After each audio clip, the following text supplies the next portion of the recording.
Hello everyone, this is your host RJ Hazy. Welcome to the coolest show in Bangladesh, which is Jago FM 94.4 and আমার সাথে আছে আমাদের আজকের special guest RJ সমৃদ্ধি শুধু সমৃদ্ধি আচ্ছা RJ সমৃদ্ধি তো এখন তো আরজে আমি এখন আরজে না আজকে তো আমি আজকে তো আপনি আরজে আচ্ছা থ্যাংক ইউ সো মাচ যে আমাকে ওয়েলকাম করার জন্য এই শোতে তো আপনি কি প্রশ্ন করবেন আপনার আজকে শোতে এসে কেমন লাগছে আমার তো খুবই ভালো লাগছে খুব সুন্দর পরিবেশ চারদিকে দেখতে পাচ্ছি বাংলাদেশের এত কুলেস্ট হোস্টের সাথে আপনি আজকে আসলেন তো আপনি নিজেকে কেমন ফিল করতেছেন আপনি নিজেকে কেন কুল বলেন আমি নিজেকে কুল বলি না তো পুরো বাংলাদেশের সব আরজেরা আমাকে বলেছে RJ hazy is the best এটা বলে আচ্ছা তাই এটা কোন জার্নালে লেখা এটা হচ্ছে ডেলুলু জার্নালে লেখা ওকে এনিওয়েজ আমি একটু welcome to Jago FM 94.4 this is me RJ Samriddhi and চলছে the viral show brought you by Pran Frooto যেটার নামটা বলতে পারে না আমার গেস্ট এখন কে গেস্ট কে হোস্ট এটা আপনারা আসলে ডিসাইড করবেন আমরা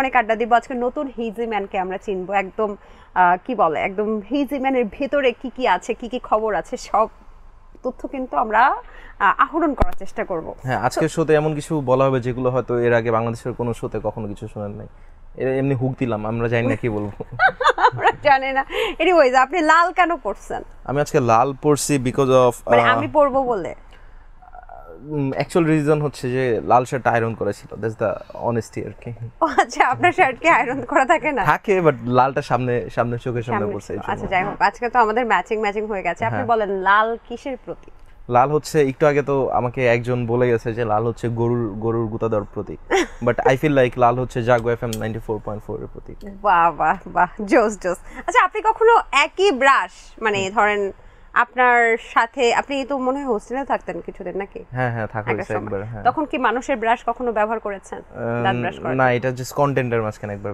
ব্যবহার করা হয়েছে আমি নিজে করি নাই কন্টেন্টের মাঝখানে সেটা কি একজন ব্রাশ করে ফেলেছে না কন্টেন্টের স্ক্রিপ্ট ছিল আমরা একটা সিরিজ বানাচ্ছিলাম ওটার মধ্যে একটা স্ক্রিপ্ট ছিল যে একজনের ব্রাশ একজন হোস্টেলে ব্যবহার করবে এরকম আর কি স্ক্রিপ্টের মধ্যে করা হয়েছে আচ্ছা আপনি ঘুম থেকে ওঠেন কখন ইদানিং অনেক আর্লি রাইজার হয়ে গেছি এখন সকাল 10টার মধ্যে উঠা হচ্ছে 7টা 8টা 10টা এরকম টাইম পিরিয়ডে উঠা হচ্ছে বাট আগে সকাল 10টা মানে 7টা থেকে 10টার মধ্যে উঠা হচ্ছে আর কি আচ্ছা আগে আমার কয়েকদিন আগে আমার ঘুম থেকে উঠতাম আমি বিকাল 4টা 5টা সো ওই অনুযায়ী অনেক আর্লি রাইজার না এখন আগের সাথে কম্পেয়ার করলে তাহলে আপনি ভাতটা নাস্তা কখন খান আমার আগে রাত শুরু হতো সন্ধ্যা শুরু হতো সকাল দিয়ে মানে সন্ধ্যা থেকে আবার রাত্র 4টা পর্যন্ত আমার কি করেন সারা রাত কাজ করি কন্টেন্টের স্ক্রিপ্ট লিখি এডিট করি এগুলাই বাহ চমৎকার স্ক্রল করি মুভি দেখি একটা কন্টেন্টে দেখলাম মানে কন্টেন্ট বলতে একটা ছবিতে দেখলাম আপনি বলছেন যে শেয়ারিং বেড উইথ রিপন মিয়া এট নেত্রকোনা হ্যাঁ আমরা দুজন নেত্রকোনায় একটা বিছানায় বসে শেয়ার করে ওই বিছানায় বসে আমরা ছবি তুলতেছি তো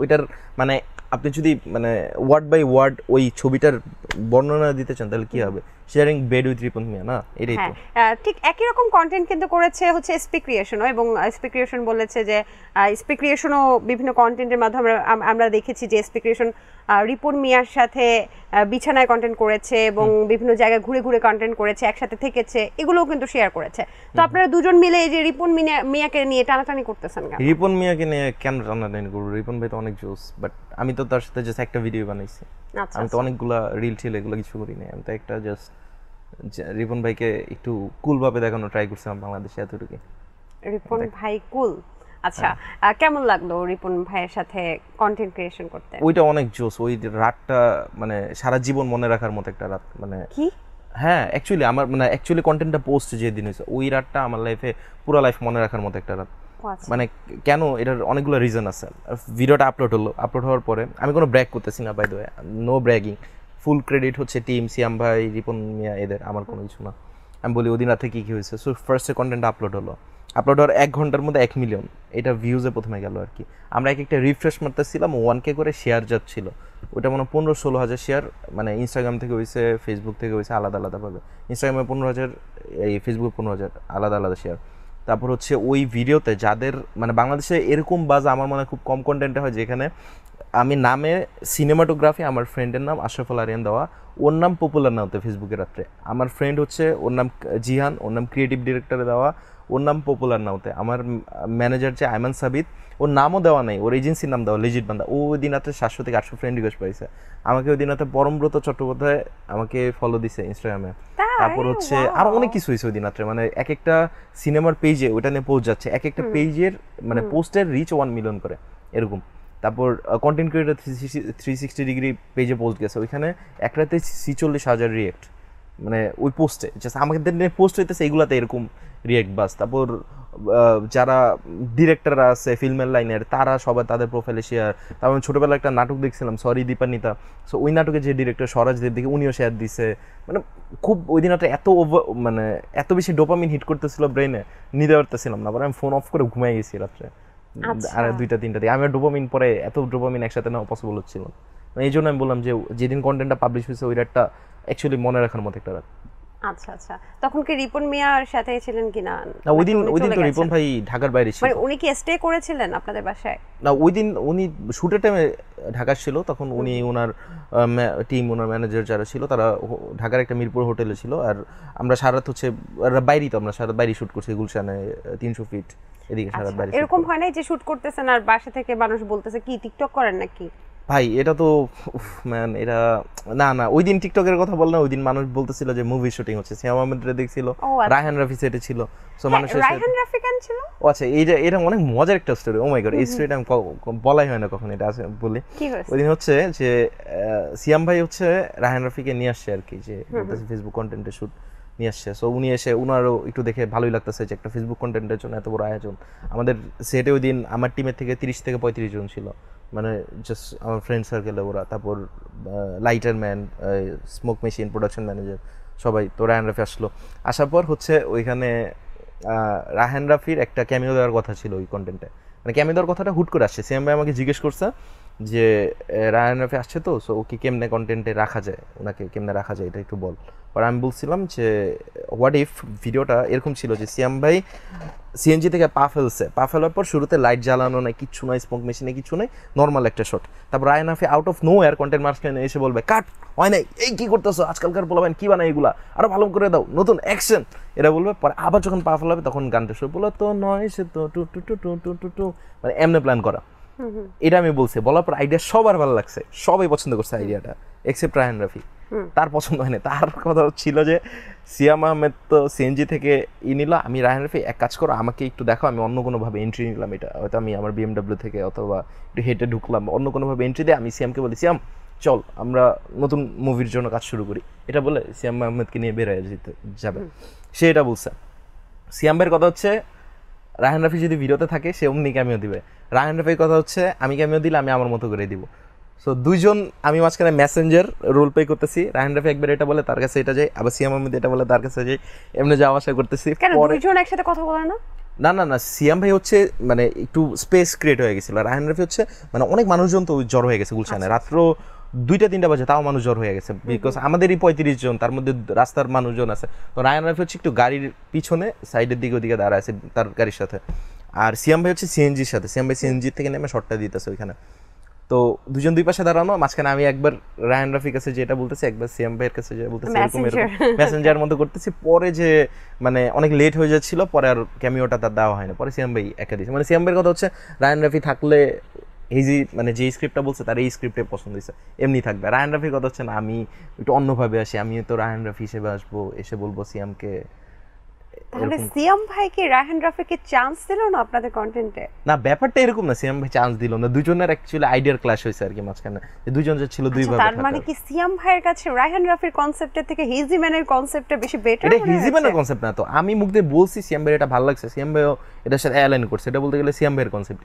তাহলে কি রায়হান রাফির থেকে বড় ডিরেক্টর হিজি ম্যান হয়ে গেল? একদমই না, একদমই না, কি বলে না, একদমই না, এটা হয়তো কোনোদিন হইতে পারে। ওকে আল্লাহ না না না ভাই, রায়হান রাফি বেস্ট, রায়হান রাফি অনেক জোস। সো ভবিষ্যতে কি আমরা রায়হান রাফির সাথে কোনো কন্টেন্ট দেখতে পাবো কিনা আপনার? এখন রায়হান রাফি যদি ইচ্ছা করি এত বড় ডিরেক্টর নায়ক হয়ে গেলেন। না না, নায়ক থেকে এগুলো হওয়ার ইচ্ছা নাই আমার, আমি তো আর্টিস্ট, অভিনেতা, নায়কের যোগ্যতা নাই, আমি অভিনেতা হইতে চাই, আমি নায়ক হতে চাই না। মানে হিরো যে ব্যাপারটা ওইটা আমার মধ্যে নাইও, আমি হইতেও চাই না, আমি হইতে চাই একটা অ্যাক্টর হতে চাই। সো রায়হান রাফির সাথে কাজ করার ব্যাপারটা হচ্ছে উনি তো এত বড় মাপের মানুষ, মানে আমার তো ছোটখাটো মানুষ হয়তো নিবে না, যদি নেয় কোন দিন অনেক ভালো কিছু পাবে হয়তো আমার থেকে। কিন্তু আপনার কন্টেন্টেরই তো তাকে চান্স দিলেন না। আমার কন্টেন্টে চান্স দিলাম ব্যাপারটা এরকম না, মানে দুজনের দুই রকম আইডিয়া ছিল। রায়হান রাফির কথা হচ্ছে আমি থাকলে এমনি থাকবো, সিয়াম আহমেদের কথা হচ্ছে উনি থাকলে এমনি থাকবে, পরে কারোই থাকা হয়নি। আপনার ব্যাড লাগ যে আপনি রায়হান রাফিকে থাকলে মজা হতো, বাট বিটিএস এর ভিডিও যারা দেখছে ওরা আবার সবাই শক, ও মাই গড রায়হান রাফি এসে কি করে। একদমই আমিও দেখছিলাম যে রায়হান রাফি কোথা থেকে আসলো, তার মানে এটা কি ডিরেকশনে কোনোভাবে রায়হান রাফি জড়িত কিনা? না না, এই যে ও না, হ্যাঁ তার আরেকটা পয়েন্টও এটা ছিল যে আমি যদি বলি যে এই কাট এটা হয় নাই ভালো মতো টেক দে, তাহলে হয়তো মানুষ ভাবতে পারে যে রায়হান রাফি এই ভিডিও ডিরেক্টর, তার এই একটা পয়েন্ট ছিল। ও আচ্ছা আচ্ছা আচ্ছা। পরে আমার একটা কথা আমি বলতে নিছিলাম যে ভাই বিশ্বাস করেন আপনি কাট বললে মানুষ জীবনে ভাববে না যে আপনি ডিরেক্টর, কারণ এটা একটা অরিজিনাল কন্টেন্ট। আচ্ছা, রায়হান রাফির নতুন সিনেমা তাণ্ডব এখন পর্যন্ত তো অনেক বেশ সাড়া ফেলেছে দর্শকদের মনে। তো তাণ্ডবের একটা খুব সুন্দর গান লিচুর বাগান, আপনার কেমন লেগেছে? সাবিলার লিচুর বাগান আমার অডিওর ফরম্যাটে বলতে গেলে সাবিলার লিচুর বাগান sounds wrong, but audio format Sabila আপু তো নতুন ভাবে নাটক থেকে আসলে সিনেমায় এসেছেন এবং তিনি প্রথম কিন্তু এরকম আইটেম সং এ নিজেকে ধরা দিয়েছেন বা আমরা প্রকাশ্যে দেখেছি। তো আপনার কেমন লেগেছে এটা? আমার এই বিষয়ে সবচেয়ে ভালো লাগছে হচ্ছে অডিওটা, মানে প্রীতম ভাই একটা জিনিস, মানে প্রীতম ভাই অনেক জোস। প্রীতম ভাইয়ের আমার বলতে গেলে তার মাসেল মেমোরি এখন হয়ে গেছে যে কেমন একটা গানকে হিট করানো যায়। তো বাংলাদেশে খুব কম মিউজিশিয়ান এরকম আছে যাদের অলমোস্ট সবগুলা গানই হিট, সবগুলা গানই পপুলার হয়েছে, তার মধ্যে প্রীতম ভাই একজন। সো তার মিউজিকের প্রোডাকশন অনেক সাউন্ড সো রিচ আর কি, অনেক প্রিমিয়াম সাউন্ড দেয় তার মিউজিকের প্রোডাকশন, এটা সবচেয়ে ভালো সাইড এই গানের। আর আমার একটা সেট ভালো লাগে নাই, ওটা হচ্ছে যে বাংলাদেশের কমার্শিয়াল মুভি এখন হইলে একটা ট্রেন্ড হয়ে গেছে যে বাংলাদেশের কমার্শিয়াল মুভি থাকলেই ওটার মধ্যে একটা আইটেম সং থাকে। কেন থাকতে হবে না? আমার কথা হচ্ছে অনেক ওয়ার্ল্ডে মুভি আছে কমার্শিয়াল মুভি যেগুলো আইটেম সং নাই, কিন্তু আমি যতটুকু জানি যে তাণ্ডবের এইটা আইটেম সং না, এটা বলা হচ্ছে। কিন্তু আমার প্রশ্ন তাহলে আইটেম সংটা কি আছে কিনা, বা তাণ্ডবে আদৌ আইটেম সং আছে কিনা? আচ্ছা, আপনি যদি বলেন এর আইটেম সং না, বাট এন আইটেম সং এর আপনি কি এটা সংজ্ঞা আপনি কিভাবে দিতেছেন এটার উপর ম্যাটার করে। এখন আপনি যদি বলেন আইটেম সং না, ওকে ফাইন, একদিক দিয়ে লজিক এটা মেক সেন্স করে যে আইটেম সং না, বাট আরেক দিক দিয়ে দেখেন যে প্রীতম হাসান আর শাকিব খানের ডুও যেমন চলতেছে, তুফান থেকে শুরু করে বরবাদ, তারপরে এই যে এখন এই তাণ্ডবে, তিনোটা গানই তো, যে আগেটা শুরুতে মেবি ছিল দুষ্টু কোকিল, তারপরটা যেন কি ছিল লাগে উড়াধুরা। প্রীতমের শুরুতে ছিল হচ্ছে লাগে উড়াধুরা, ফার্স্টে মেবি দুষ্টু কোকিল ছিল, দুষ্টু কোকিল সেকেন্ডে ছিল, প্রীতমের না, দুষ্টু কোকিল প্রীতমের না। আচ্ছা ওকে, বাট আমি লাগে উড়াধুরা প্রীতমের ছিল। আফটার দ্যাট বরবাদে ছিল হচ্ছে আয় আয় চাঁদ মামা। হ্যাঁ সরি আমি ভুলে ফেলছি। হ্যাঁ দুষ্টু কোকিল ছিল কর্নার, হ্যাঁ কর্নার আর আকাশ সেনের। হ্যাঁ হ্যাঁ। সো এইখানে মানে আমি যেটা বলতে চাচ্ছিলাম, প্রত্যেকটা মুভিতে একটা কমন ফ্যাক্টর হচ্ছে প্রত্যেকটার মধ্যে একটা আইটেম সং। যদিও এটা ব্যবসা সফল মুভির ক্ষেত্রে বাংলাদেশে ওয়ার্কআউট অনেক ভালোভাবে করতেছে, যে এই গানগুলো অডিয়েন্স অনেক গ্র্যাব করতেছে, অডিয়েন্স টানতেছে, হয়তো বিজনেস পয়েন্ট অফ ভিউ থেকে অনেক ভালো একটা জিনিস। বাট আপনি আরেকটা পয়েন্ট অফ ভিউ থেকে ভাবেন যে ব্যাপারটা কেমন যেন একটা কালচার ক্রিয়েট হচ্ছে, যে একটা মানে মেয়েকে অবজেক্টিফাই করা, বা একটা মেয়েকে একটু ছোট ড্রেস পরেন একটা মেয়ে নাচলো, এই ব্যাপারটা দিয়ে আপনারা হলে দর্শক টানা হইতেছে। এটা কিন্তু একটা নেগেটিভ পয়েন্ট অফ ভিউ। এই জিনিস নিয়ে এআইবি নামে একটা চ্যানেল আছে ইন্ডিয়াতে, এআইবি তান্ময় বাদদের, ওরা ইরফান খানের সাথে একটা কন্টেন্ট বানাইছিল 2017-র দিকে। ওই ভিডিওটার টাইটেল ছিল honest Indian party song. So ওইখানে ওরা এই ব্যাপারটা কল আউট করছিল যে ইন্ডিয়ান পার্টি সংগুলো তখন এমন হয়ে যেতেছিল সব কিছুতে মদ খাওয়া, দারু, হোল নাইট দারু পার্টি, এই ব্যাপারগুলো দিয়ে ওরা বলিউডে অডিয়েন্স টানতেছিল। তখন ওরা এই ব্যাপারটারে অনেক সার্কাস্টিকলি কল আউট করছিল যে party song is not about just মদ দেখানো বা নাইট লাইফকে গ্লোরিফাই করা, এগুলো না। সো আমার এই লিচুর বাগানে অনেক ভালো একটা গান, মানে শুনতে অনেক ভালো লাগছে, আমার দেখেও ভালো লাগছে। বাট আমি এক্সপেক্ট করি যে বাংলাদেশে ফিউচারে কমার্শিয়াল মুভিগুলোতে আইটেম সং ছাড়া বা অন্য গান হবে।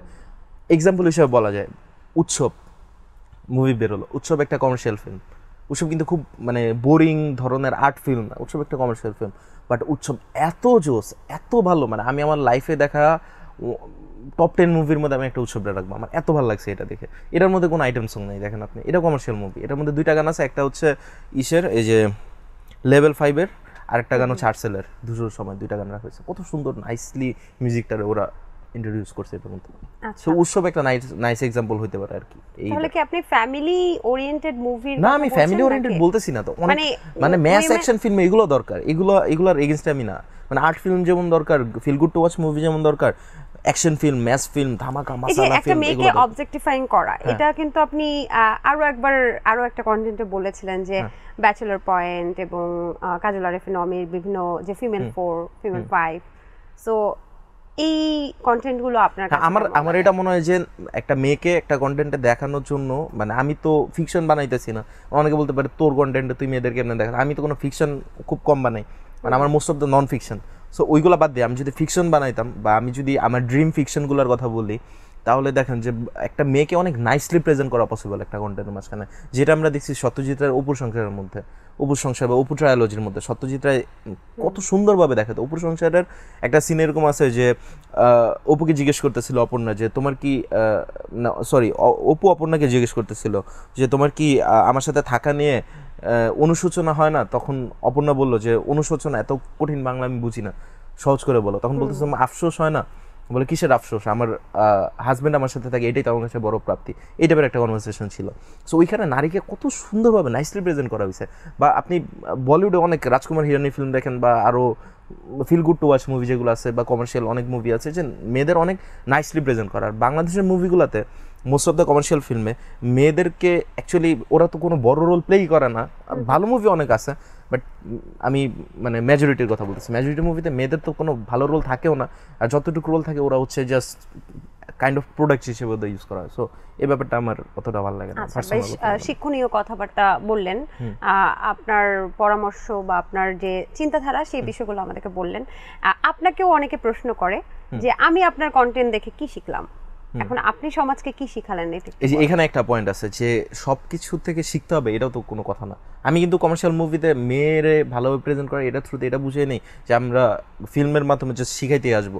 হইতে পারে যে ফিল্ম একটা সোসাইটির একটা থট প্রসেস চেঞ্জ করা বড় একটা বাট, অ্যান্ড ফিল্মের মাঝখানে মানুষ অ্যাকচুয়ালি কিছু শিখে, বা ফেসবুক কন্টেন্টে মানুষ অ্যাকচুয়ালি ভালো কিছু শিখে, but there is a term call entertainment, যেটার মধ্যে সব কিছু থেকে শিখাই ফ্যাক্টটা না যে আমার কন্টেন্ট থেকে কী শিখতে পারবে। আমি সবসময় শিখার কন্টেন্ট বানাই না।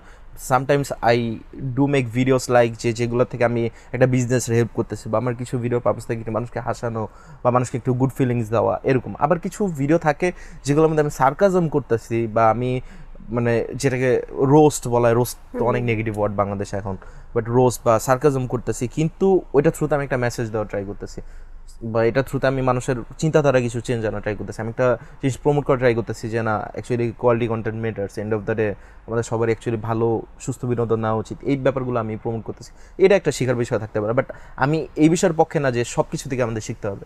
যেমন আজকের ইন্টারভিউ শোতে আমাদের থেকে সব কিছু, হয়তো কেউ কিছু গুড লার্নিং, গুড ইনপুট নিতেই পারে, বাট এটার আমাদের আজকের শোর মেন পারপাস কিন্তু এটা না যে আমরা এসে বসে জ্ঞান দিব, আমরা মজা করতে আসছি। That's the main purpose. একদমই। তারপরে আপনার কাছে এটা কেমন লাগে যে বলে যে আপনারা কি শিখলেন এই কন্টেন্ট থেকে, আপনার থেকে আমরা কি শিখতে পেলাম, এই কমেন্ট যারা বাচ্চারা আপনার থেকে কি শিখতে পারলো? আমার এখানে একটা মানে সংযোজন করতে চাই যে 18 বছর আগে মনে হয় ফেসবুক খোলা নিষেধ, জানি না। হ্যাঁ, আমি যতটুকু জানি যে 18 বছর না হলে ফেসবুক খোলাই নিষেধ। তাহলে ফেসবুকে বাচ্চারা কি করে আসলো? পয়েন্ট ইউটিউব কিডস আছে। আপনি বাচ্চাকে কেন ফেসবুক দেখাচ্ছেন? আসলে হ্যাঁ, ফেসবুকে কেন বাচ্চারা আসবে, এটা একটা পয়েন্ট হতে পারে। একটা পয়েন্ট হতে পারে বাচ্চাদের জন্য তো ইউটিউবে কিডস সেকশন আলাদা করে আছে, ইউটিউব কিডস দেখতে পারবে। সো বাচ্চাদের তো এসে বড়দের কন্টেন্ট দেখা উচিত না, এটা একটা পয়েন্ট। একটা পয়েন্ট হচ্ছে বড়রাও সবাই তো ফেসবুকে শিখতে আসে না, ফেসবুক তো শিখার জায়গা মোস্টলি না। যদি অ্যাকচুয়ালি শেখার জন্য ইউটিউবে অনেক সেলফ ইমপ্রুভমেন্ট কন্টেন্ট ইউটিউব থেকে শেখা যায়, আর ফেসবুকে বা ইনস্টাগ্রামে রিলের থেকে most of the time entertainment নেওয়াই উচিত, মানে শেখা উচিত না। কারণ সবাই যদি এরকম, মানে এই যে পডকাস্টের ব্যাপারটা দেখেন, বাংলাদেশের পডকাস্টের ডেফিনেশন এমন হয়ে গেছে যে যে পডকাস্ট করবে তার মানে সে শিখাইতে আসছে, সে অনেক কিছু শিখাই দিবে আমাদের। বাট পডকাস্টের মেন, মানে বাইরের দেশে দেখেন পডকাস্টের মেন ডেফিনেশন কিন্তু এটা ছিল না যে ওই জায়গায় সব শিক্ষামূলক কথাবার্তা বলবো। পডকাস্টের মেন পারপাস ছিল যে টু গেস্ট আর হ্যাভিং ফান কনভারসেশন, বা একটা রিয়েল লাইফ টক হইতেছে, কথাবার্তা হইতেছে, এরকম পডকাস্ট বাইরের দেশে হয়। বাংলাদেশে মোস্ট অফ দ্য পডকাস্টের থটই এটা যে এরা একটা সবাই যদি শেখায় তাহলে শিক্ষককে, প্রশ্ন হচ্ছে এটা শিক্ষকদের কাজ কি? আচ্ছা, যাই হোক, তবে একটা বিষয়ে একটু বলেন তো যে আপনার আর বাইকের মধ্যে কি কি মিল আছে? আমার আর বাইকের মধ্যে কি মিল আছে? I don't know man, জানি না কি মিল আছে। কোনো মিল পান? মেবি ভিডিওতে বলছিলাম কিছু একটা বাইকের সাথে। কি মিল আছে? আমি ভুলে গেছি, কেমন একটা লাইন ছিল আর কি, যে আমাদের দুইজন অনেক স্পিড ভালো, কাজের এরকম কি দৌড়ানো। যেন ছিল, হ্যাঁ দৌড়ানোর স্পিড ভালো। আর দেখলাম যে রিসেন্টলি আপনি কন্টেন্ট ক্রিয়েটরদের সাথে বা মেয়েদের সাথে দৌড়াচ্ছিলেন। ও ওইটা ওটা তো কি একটা ছিল? রানিং ইভেন্ট ছিল, ম্যারাথন ইভেন্ট ছিল, তো ম্যারাথন ইভেন্টে তো দৌড়ানোই হয়, এই জন্য দৌড়ানো আর কি। তো আশেপাশে খালি মেয়েদের পেছনেই দৌড়াচ্ছেন দেখলাম। ওই ইভেন্টে ছেলে না তো ছেলে ছিল খুব না। কম ইনভাইট করছে আমার মানে মানে আপনি একা creator-দের। ছেলে ছিলেন আর না সব না মেয়ে? আরো 2-3টা ছেলে ছিল, বাট হ্যাঁ। মানে ক্রিয়েটর ছেলে খুব কম কম ইনভাইট করা হয়েছিল। সব So, মেয়েরাই দৌড়ালো আর আপনি তাদের পেছন পেছন দৌড়ালেন। আমি কেমন মেয়েদের লাগলো পিছনে দৌড়াই মেয়েদের নাই, সাথে? ওই ভিডিওতে আমার পিছনে মেয়েরা দৌড়াইছে। কেমন লাগলো মেয়েদের পেছনে দৌড়ায়? আমি মেয়েদের পিছনে ও দৌড়াই মানে মেয়েরা আমার আপনার পেছনে মেয়ে, আপনার পেছনে মেয়ে রেখে দৌড়াতে কেমন লাগলো? এটা বেশ একটা উপভোগ্য একটা ভালো একটা ফিলিংস। নরমাল লাইফে কেমন মেয়েরা আপনার পেছনে দৌড়ায়? না না না এমন তো হয় না, মেয়েদের দৌড়ায় না? জানি না, হয়তো বা দৌড়ায়। আচ্ছা এরকম একটা ইনোসেন্ট ফেস করে রাখেন সব সময়, মানে দেখতেও ইনোসেন্ট, কিন্তু কন্টেন্ট গুলোতে দেখা যায় যে আপনি মোটামুটি 18 প্লাস বা খুব ভাই ওইটা তো চটপটে। একটা হেজিম্যান একটা অনলাইন ক্যারেক্টার, আমি রিয়েল লাইফে শিফাত আর হেজিম্যান দুইটা তো অনেক ডিফারেন্ট দুইজন। আচ্ছা, হেজিম্যান real হচ্ছে life-এ মানুষ আপনি যেমন কেমন? দেখতে চায়, মানুষ যা চায় হেজিম্যান অ্যাকচুয়ালি তা করে মানুষের জন্য। আর শিফাত তো একটা মানে হইতেই পারে একটা মানুষের মধ্যে ডুয়াল পার্সোনালিটি আছে। রিয়েল লাইফে হেজি ম্যান কেমন? আমি মানে ভিডিও থেকে একটু চুপচাপ, তো ভিডিওতে যেমন একটু অনেক এনার্জেটিক, অনেক fast pace person, but real লাইফে একটু ঠান্ডা চুপচাপ এরকম। মেয়ে দেখলে লজ্জা পান? হ্যাঁ মেয়ে দেখলে কে লজ্জা না পায়? মোস্ট অফ দ্য ছেলে তো লজ্জা পায়। কেন মেয়েদেরকে দেখে কেন ছেলেরা লজ্জা পায়? লজ্জা তো লজ্জা নারীর বলতে ভূষণ। মানে ওইরকম লজ্জা না, মানে থাকে না যে অনেকে মেয়েদের সাথে কথা বলতে অনেক টাইমে অনেক বেশি ফিল করে না, ওরকম আর কি। লজ্জায় লাল হয়ে যাচ্ছে। আচ্ছা এনিওয়েজ, আপনি একটা ভিডিওতে বলেছেন যে ক্রিঞ্জ কন্টেন্ট ছাড়া নাকি মানুষ দেখতে চায় না। That's a sad reality of Bangladesh, যে হ্যাঁ বাংলাদেশের মানুষ most of the time cringe কন্টেন্টে বেশি কনজিউম করে। আচ্ছা, কিন্তু ক্রিঞ্জ কন্টেন্টের নিচে তো আবার গালিও খান। ক্রিঞ্জ কন্টেন্ট যারা বানায় তারা গালি খায়। আপনি আপনার কন্টেন্টকে কিভাবে গ্লোরিফাই করবেন বা কিভাবে এক্সাম্পল দেবেন যে আপনার কন্টেন্টকে 3টা বিশেষণে যদি বিশেষায়িত করতেন? আমি এটা তো কই যেন কোন একটা শোতে যেন এর আগে বলছিলাম মনে হচ্ছে, 3টা হচ্ছে কি যেন বলছিলাম। ওইটাই কেন বলতে হবে? আপনার এখন মাথায় কি আছে তাই বলেন। আচ্ছা আমার কন্টেন্ট কি বিশেষায়িত করবো না? হ্যাঁ, গুড ভিডিওস। Good video. হ্যাঁ, আরেকটা আরেকটা হচ্ছে শিক্ষামূলক ভিডিও। সার্কাজম এন্ড ফান, এই তিনটা হতে পারে। আচ্ছা, ছেলেরা কখন মাথার পেছনে চুলকায়? যখন মাথার পিছনে আনইজি ফিল হয় তখন চুলকায়, একটু আগে চুলকাইছে। আচ্ছা, ও মাই গড। আপনি কন্টেন্টে অনেক বেশি ইফোর্ট দিচ্ছেন বর্তমান সময়ে, সবাই বলছে এটা, এবং আপনাকে Try এ করি নিয়ে মাঝে খুব মধ্যে। ইন্সপায়ারেশন দিচ্ছে। তো আপনি আর কি কি কিসে ইফোর্ট দেন? আমার তো পুরো লাইফ এখন ভিডিওর আন্ডারে চলে, মানে ভিডিও ঘুরে ফিরে এগুলাই, মানে কন্টেন্টের চারপাশেই লাইফ, এর বাইরে আমার তেমন কিছু করা হয় না আজকাল। কন্টেন্টের বাইরে আর কোনো কিছুতে ইফোর্ট দেয় হেজেম্যান বা সিফাত? ইদানিং এফোর্ট একটু জিমে দেওয়া ট্রাই করতেছি, মানে হেলদি লাইফস্টাইলে কনভার্ট করে ট্রাই করতেছি, এটাই। আর ভিডিওতে এফোর্ট দাও আর মানে কিছু। আপনি কি সিক্স প্যাক চান? আছে কোনো প্যাক? ব্যাপারটা সিক্স প্যাক চাই এরকম না, মানে আমি একটা হেলদি লাইফ চাই আর কি। Health is the biggest wealth of life. আচ্ছা, বাসায় কোন খাবার খেতে চান না আম্মু জোর করে খাওয়ায়? বাসায় কি খেতে চাই না, আমি মোটামুটি সবই খাই, খাবার দাবার নিয়ে আমার অত চিন্তা ভাবনা। প্রিয় খাবার কি আপনার? প্রিয় খাবার চানাচুর। চানাচুর অনেক ভালো লাগে, হ্যাঁ। চানাচুরের সাথে কি যে পেঁয়াজ টেয়াজ? চানাচুর আর কফি আমার অনেক প্রিয় খাবার। Okay. লাটে, হ্যাঁ লাটে ভালো লাগে, ওকে। আইস লাটে। আচ্ছা, আপনি তো এখনো অবিবাহিত। আমি মানে বিয়ে, আমার গার্লফ্রেন্ড এগুলো না, আমি জানি না এগুলো কি, আমার লাইফে কি আছে বুঝি নাই। আমি এই ব্যাপারগুলো জানি না আর কি। এগুলো জানেন না নাকি বলতে চান না কোন? এইগুলো তো হিজিম্যানের লাইফে, এগুলো হিজিম্যান তো একটা অনলাইন ক্যারেক্টার না, ওর লাইফে গার্লফ্রেন্ড, ওয়াইফ, না আমরা সিফাতকে ব্যক্তি সিফাতকে জানতে সিফাত তো চাচ্ছি। আসে না, হিজিম্যান আসে। আচ্ছা, হেজিম্যান বাদ দিলাম, আমরা ব্যক্তি সিফাতকে জিজ্ঞেস ব্যক্তি করতেছি। সিফাতটা আমি কেমনে জানবো? আমি ব্যক্তি হিজিম্যান। সিফাত কি বিবাহিত? আজব ব্যক্তি আপনার সম্পর্কে গুজব আছে আপনি নাকি বিবাহিত। আমার সম্পর্কে এটাও গুজব আছে, আমার একটা বাচ্চা আছে। আমার বাচ্চা দেখান কই, আমি এগুলো জানতে চাই অ্যাকচুয়ালি। আচ্ছা, আপনার বাচ্চা কোন নায়িকার মতো হলে আপনি বেশি খুশি হবেন? নায়িকার মতো কেন হবে? হইতে ধর পারে না মেয়ে ছেলে। হলো যে মাধুরী দীক্ষিতের মতো হলো বা ঐশ্বরিয়া রায়ের মতো হলো, এরকম চায় না? এরকম ড্রিম থাকে না মানুষের? আমি চাই আমার মতো হোক দেখতে, সেটা তো অবশ্যই। বা যে আছে সে আমার মতো হোক। অনেকে বলে না আছে, আপনি এটা শুনেন না আমার বাচ্চা আছে, এটা শুনেন না? হ্যাঁ শুনছি। তাহলে এই যে এখন এটা কেন লুকান, মানে এই যে বিয়ে বাচ্চা এগুলো কেন লুকাচ্ছেন? বিয়ে বাচ্চা এগুলো তো নিজের জীবনের ব্যাপার, জীবনের একটা অংশ, এগুলো আসবে যাবে, জীবনে কত কিছু হবে। হইতে পারে যে আমি ডিভোর্সি, এটা হইতে পারে, ঠিক না? এখন আপনি কি হইতেও পারে, হইতে পারে না এরকম কেন করেন? কত মেয়ে হইতে আপনাকে পারে যে আমি পছন্দ ম্যারিড, করে অথবা হইতে জানেন? পারে আমি 3টা বিয়ে করছি, এটা হইতে পারে না? আপনি অথবা 3টা হইতে বিয়ে পারে যে আমার করেছেন? গার্লফ্রেন্ডও নাই পুরা লাইফে, এই পর্যন্ত একটা প্রেমও করি না, এটা হইতে পারে আর না? মাত্র একটা আছে আপনার করার মতো, যদি 3টা করে থাকেন। আচ্ছা বাই দ্য ওয়ে, এখন আপনি সত্যি করে কেন, বলেন। ওই যে ইসের একটা মুভি বেরিয়েছে না, মুসাব করে ম্যারেজ, এটার মধ্যে হচ্ছে কি জানি বলছে এই তুই কয়টা করে করছিস? হ্যাঁ। তুই 3 নাম্বার। আচ্ছা না না, বলছে যে কয়টা রুনা বিয়ে করছে, খান। 4 জন, তার আমি কয় নাম্বার, 6 নাম্বার ও আমার। আচ্ছা, ইয়া। আমি মনে হয় ওইরকমই আর কি। হ্যাঁ, আমিও তো লাইফে অনেকগুলা বিয়ে করে এরকম ক্লাইম্যাক্স সৃষ্টি করেন না। অনেক মেয়েরা আছে এরকম ইনোসেন্ট কিউট বয়কে পছন্দ করে। এখন মেয়েরা আমাকে বলেছে যে হ্যালো প্রপোজ গার্লস, করতে চায়। His man is available for you, DM me on Instagram. Available? বলে দিলাম, আপনি না বলেন মেয়েরা চায়, সো এইজন্য বলে দিলাম হিট না, me on my Instagram, no the his worries। Man. এখন মেয়েরা জানতে চায় যে আসলে হিজি ম্যান কয়টা বিয়ে করছে। হিজি ম্যান কোনো বিয়ে করে নাই। হিজি ম্যান কেমনে বিয়ে করবে? ও সরি, হিজি ম্যানের life এ সিফাত কিচ্ছু কয়টা নাই। বিয়ে করেছে? সিফাতের ব্যাপারগুলো আমি কিচ্ছু জানি না। সিফাত 10টা বিয়ে করছে মনে হয়, হইতে পারে। ওকে ওকে। সো সিফাত কি আসলে মানে বাবা হয়েছে?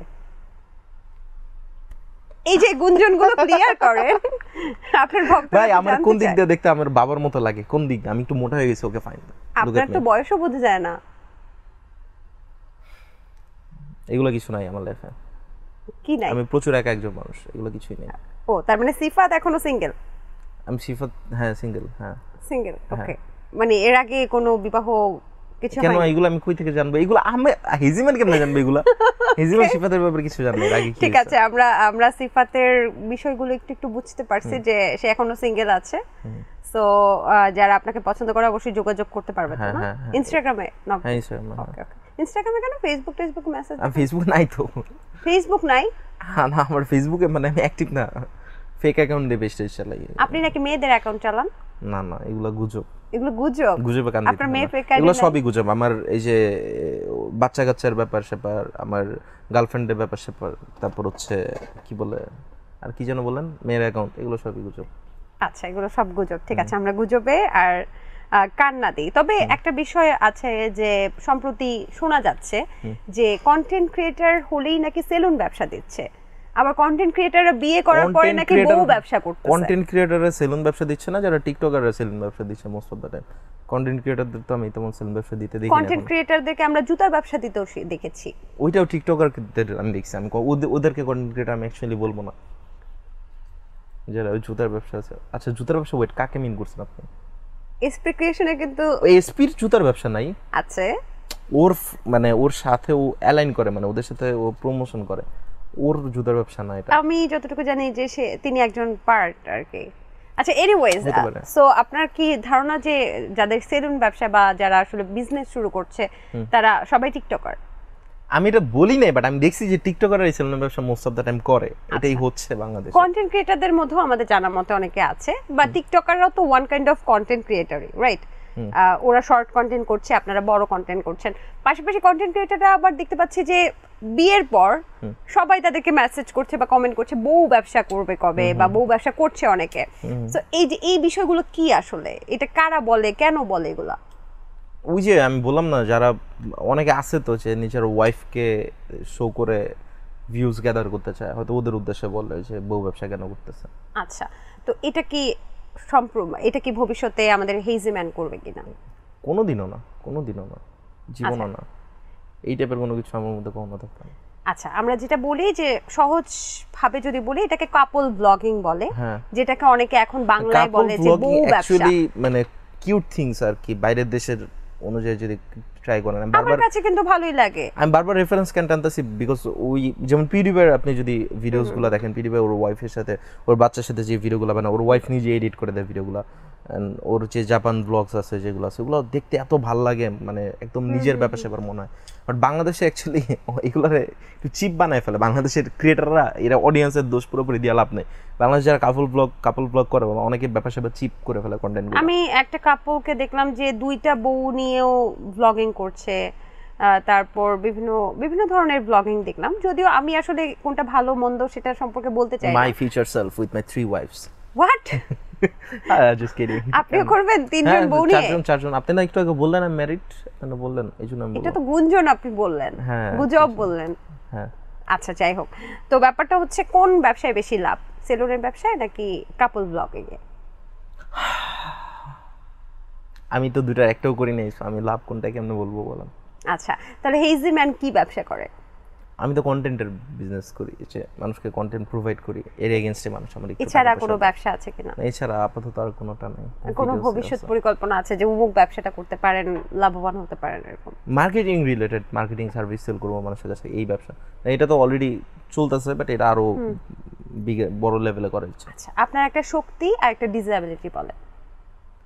আমার একটা শক্তি হচ্ছে যে আমি আমার মেমোরি অনেক বেশি শার্প, লাইক আমি আমার লাইফের আমি অলমোস্ট 2003 সাল থেকে সবকিছু মনে আছে আমার। আচ্ছা সরি, তিনটা শক্তি তিনটা ডিসএবিলিটি। ও তিনটা শক্তি তিনটা ডিসেবিলিটি। একটা শক্তি হচ্ছে যে আমি 2003 সাল থেকে অলমোস্ট সবকিছু মনে আছে, আমার লাইফের সবই মনে থাকে। মানে শর্ট টার্ম মেমোরি লস আছে, বাট লং টার্ম মেমোরি অনেক শার্প। আমি অনেক ছোটবেলার ছোট ছোট ডিটেইলস আমার মনে আছে, এর একটা।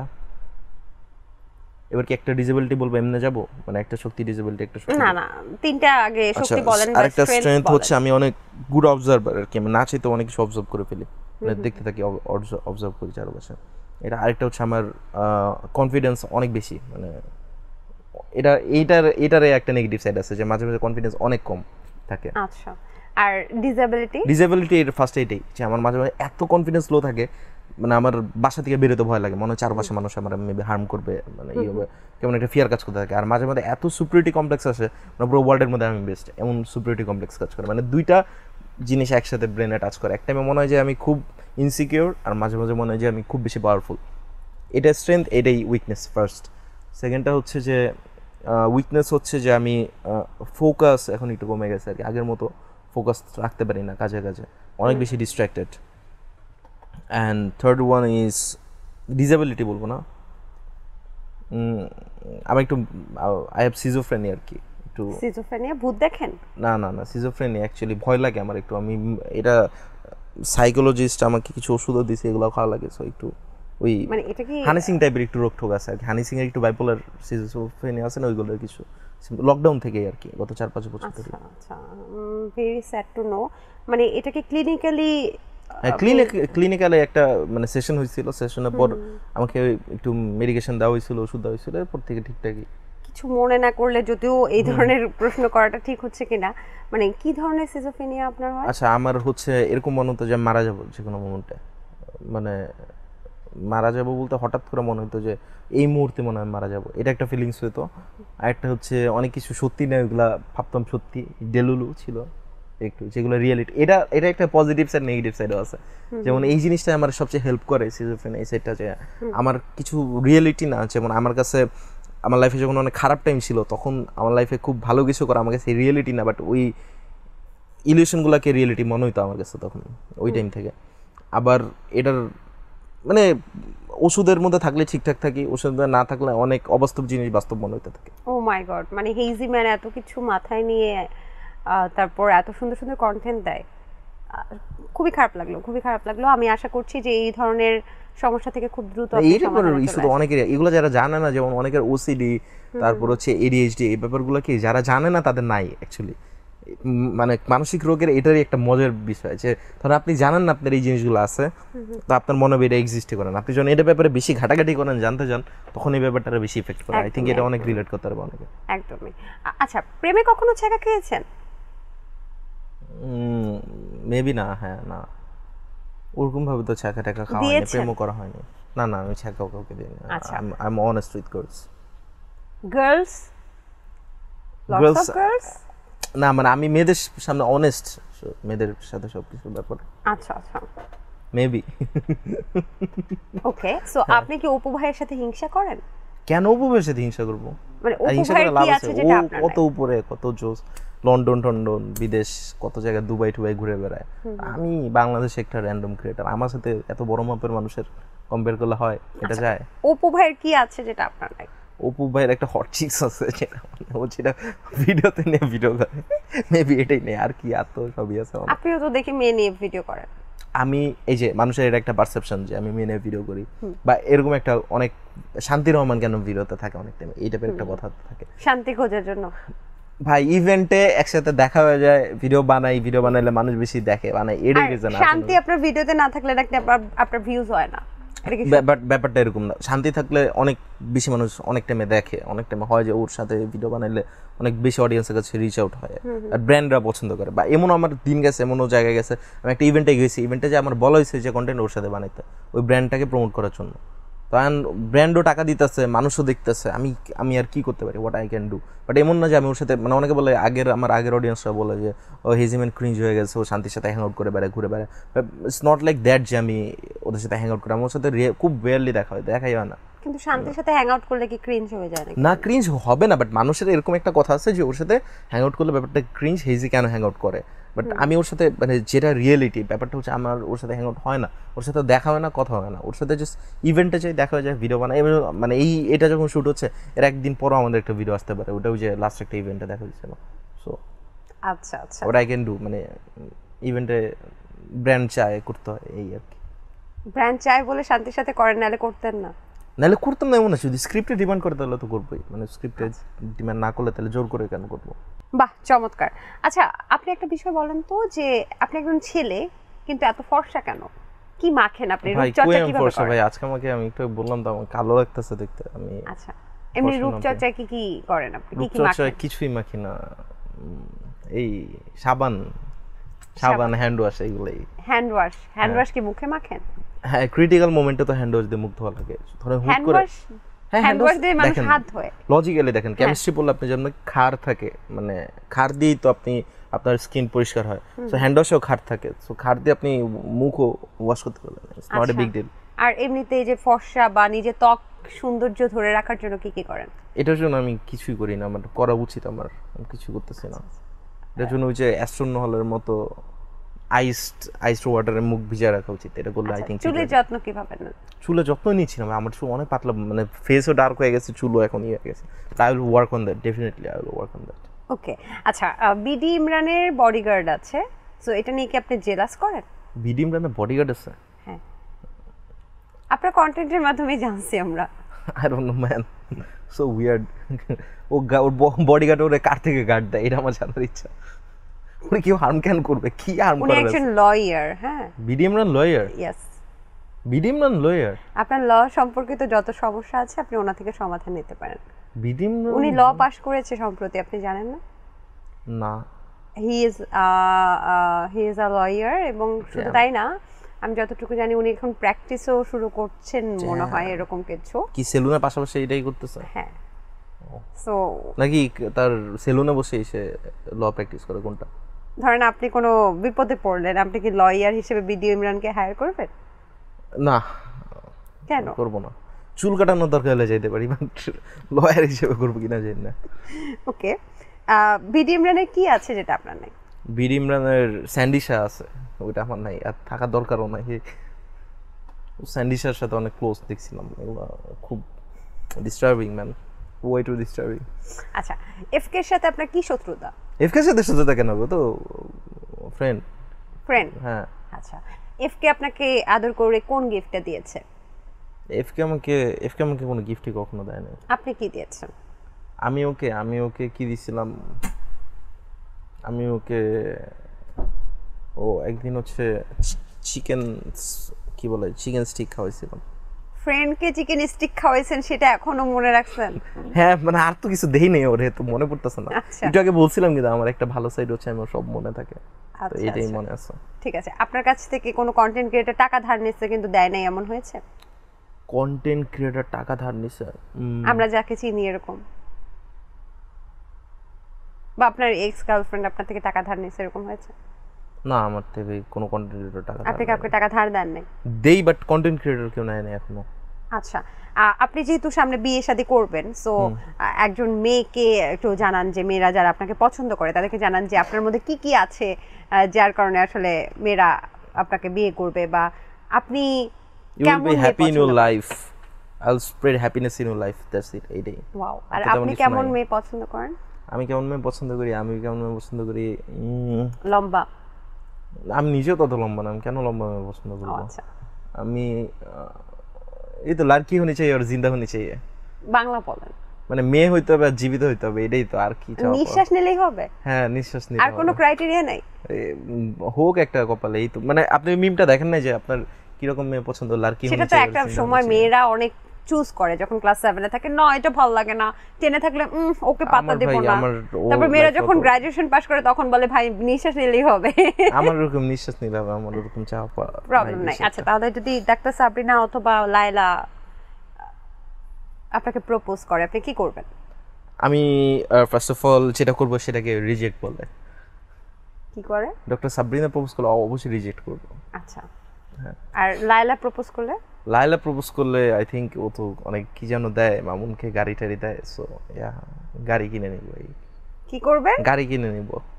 কিনে নেবেন? হ্যাঁ, লাইলার থেকে টাকা নিয়ে গাড়ি কিনে নিব। এটা করে না ক্রিয়েটার, তো করে, দেখলাম তো করে। এটা তো খুব হাউ টু গেট রিচ এর একটা ভালো উপায়, গেট কানেক্টেড উইথ লাইলা। আচ্ছা আচ্ছা, এমনি বিয়ের জন্য প্রপোজাল? কার, কে প্রপোজাল দিবে? লায়লা কিন্তু ছেলে খুঁজতেছে। লাইলা ছেলে খুঁজতেছে? ও, আপনিও সিঙ্গেল? আমার মনে হয় যে ভালো ছেলে খোঁজা উচিত, আমি অতটাও ভালো ছেলে না। আচ্ছা, এসপি ক্রিয়েশনের কি আছে যেটা আপনার নেই? এসপি ক্রিয়েশনে কি আছে? এসপি ক্রিয়েশনের হচ্ছে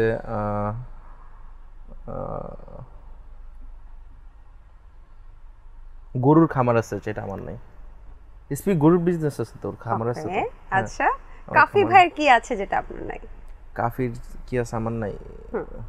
ময়লা চুল, আই থিংক। কি ময়লা চুল মেবি আমার নাই, এটাই। কাফির ময়লা চুল আপনি কিভাবে জানেন? কাফির মাথায় কি উকুন আছে? দেখলে তো মেবি মনে হয় মাঝে মধ্যে উকুন আছে অনেক, ওকে। বা উকুনের বিজনেস আছে, এটা মনে হয়। হইতে পারে পার্ট টাইম কন্টেন্ট ক্রিয়েশনের পাশাপাশি এত বিল্ডিং করতেছে, উকুনের ব্যবসাও থাকতে পারে। উকুনের ব্যবসা? উকুন কেউ কিনবে? কিনে না কেউ। এটা কি তো করবে উকুন দিয়ে? উকুন দিয়ে কি করবে? মারবে। অনেকের থাকে না উইয়ার্ড বিজনেস আইডিয়া আছে, উকুন মারতে স্যাটিসফাইং ফিল হয়, সো ওরা উকুন কিনে কিনে মারবে। বান্দরের ফিল হয়। বান্দরের উকুন মারতে ফিল বান্দর হয়? মানুষের মাথা থেকে উকুন বা নিজেদের গায়ে থেকে উকুন নিয়ে মারলে ওদের একটা স্যাটিসফাইং ফিল হয়। ও আচ্ছা, হইতে পারে। ওকে, তো আপনি তাকে কি গিফট করতে চান? কাকে কি গিফট করতে চাই? কাফিকে। কাফিকে আমি একটা শ্যাম্পু গিফট করতে চাই। শ্যাম্পু আর হচ্ছে একটা গুড কন্টেন্টের প্লে লিস্ট গিফট করতে চাই।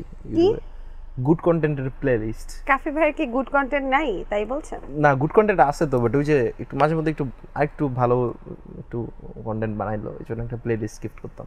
আচ্ছা, আপনি কাফি ভাইয়ের কাছ থেকে কি নিতে চান? ওর থেকে কি নিতে চাই? ওর থেকে না, ওর থেকে নেওয়ার তো কিছু নাই আমার কাছে। মানুষ এটা কেন নিব? অনেক কিছুই তো আছে ওনার। ওর থেকে মানুষ এটা আমি কেন নিব? মানে ধরেন কিছু যদি হয় না যে সালমান মুক্তাদিরের, আমি একজনকে জিজ্ঞেস করছিলাম সালমান মুক্তাদিরের কাছ থেকে কি নিতে চান, বলে বাসার টাইলস নিতে চাই, টাইলসটা এত পছন্দ হয়েছে। সো আপনি কাফি ভাইয়ের কাছ থেকে কি নিতে চান? আমি কাফি ব্যাপারে অত বেশিও জানি না যে কিছু নিতে আচ্ছা, চাই। আপাতত কিছু নিচ্ছেন না। আপনি সালমান মুক্তাদিরের কাছ থেকে কি নিতে চান? সালমান ভাই থেকে নিতে চাই হচ্ছে প্রোডাক্টিভিটি। এই ব্যাটা খুব প্রোডাক্টিভ, অনেক কাজ করে, একটা না কাজ করতেই থাকে। লোক বিয়ে করলো আর ব্যাটা বলে দিলেন লোকটাকে? আরে ব্যাটা বলতে এটা তো ভালোবাসার সাইড থেকে, ভাই ব্রাদারের প্যাকেজে ব্যাটা বলছি। ঠিক আছে, সালমান মুক্তাদিরের কি আছে যেটা আপনার নাই? তার কি আছে আমার নাই? তার হচ্ছে তার একটা কি আছে আমার নাই? তার একটা জামা কাপড়ের বিজনেস আছে, গুজবাম্পস। আমার ওরকম নাই। আমার মনে একটা বিজনেস থাকা দরকার আমার মনে হচ্ছে। আচ্ছা, গুজবাম্পসের মতো কিছু। আপনি সালমান মুক্তাদিরকে কি গিফট করতে চান আপনার কাছ থেকে? আমি সালমানকে কি গিফট করতে চাই? গ্র্যাজুয়েশন সার্টিফিকেট, যেটা আমারও নাই।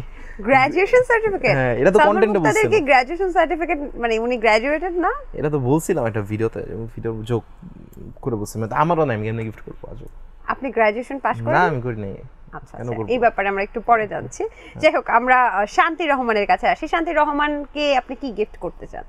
ওকে আমি কি গিফট করতে চাই? ওকে আমি গিফট করতে চাই হচ্ছে না, ওরা আমি কিছু গিফট করবো না। কেন গিফট করবো? ওরা মেয়ে মানুষদের কেন গিফট দিব? ভাই ব্রাদারদের গিফট। তার কাছ থেকে কি নিতে চান? ও থেকে কি নিতে চাই? ওর বয়ফ্রেন্ড ইদানিং অনেক জিম করে, ওর বয়ফ্রেন্ডের জিমের প্ল্যান নিতে চাই। বয়ফ্রেন্ড দেখছি একদম মাসল টাসল বডি বিল্ডার হয়ে গেছে। তার বয়ফ্রেন্ডের জিমের প্ল্যান, কি কি খায় জিমে। আপনার কি মাসল করার ইচ্ছা আছে? হ্যাঁ, এখন তো একটু ইচ্ছা আছে। আচ্ছা, হয়তো নেক্সট ইয়ারে জানুয়ারি আসলে। কেন মাসল দিয়ে কি করবেন? কেউ বলেছে আপনাকে মাসেল ম্যান হতে? কেউ বলে নাই, but I will work on myself for the betterment আর কি। মানে নেক্সট জানুয়ারি আস্তে আস্তে এগুলো হয়ে যাবে, যেগুলো টু ডু লিস্ট আছে সেগুলো শেষ হয়ে যাবে। আচ্ছা, আপনার কি মনে হয় শান্তি রহমান যদি কন্টেন্ট ক্রিয়েটর না হতেন উনি কোন বিজনেস করলে ভালো করতেন? কন্টেন্ট ক্রিয়েটর না হলে আই থিঙ্ক হাউসওয়াইফ। আচ্ছা, আপনি বিডি ইমরানের কাছ থেকে কি নিতে চান? বিডি ইমরানের থেকে আমি কিচ্ছু নিতে চাই না।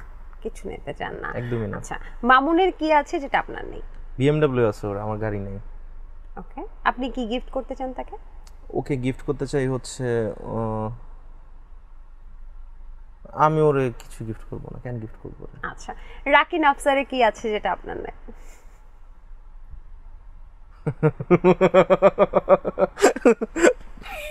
বলবো না, কেন? এরকম বলবো না। কেন? কি কি আছে হয়েছে? আমার নাই? ওরা আছে একটা জিনিস যেটা আমি চাই না কোনোদিন আমার থাকুক। হ্যাঁ, কিছু বলবো না। বুঝলাম না আমরা। রাকিন আফসার, আচ্ছা আমি এটা অন্যভাবে বলি। হ্যাঁ, রাকিন আফসারের কি আছে যেটা আমার নাই?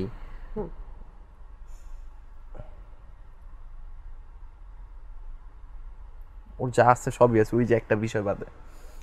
একটা বিষয় কি? সেটা বলবো না, বলা যাবে না। আচ্ছা, আপনি রাকিন আফসারকে কি গিফট করতে চান?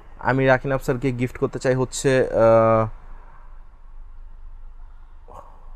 হাম্বল হওয়া, মানুষের সাথে হাম্বল হয়ে কথা বলা।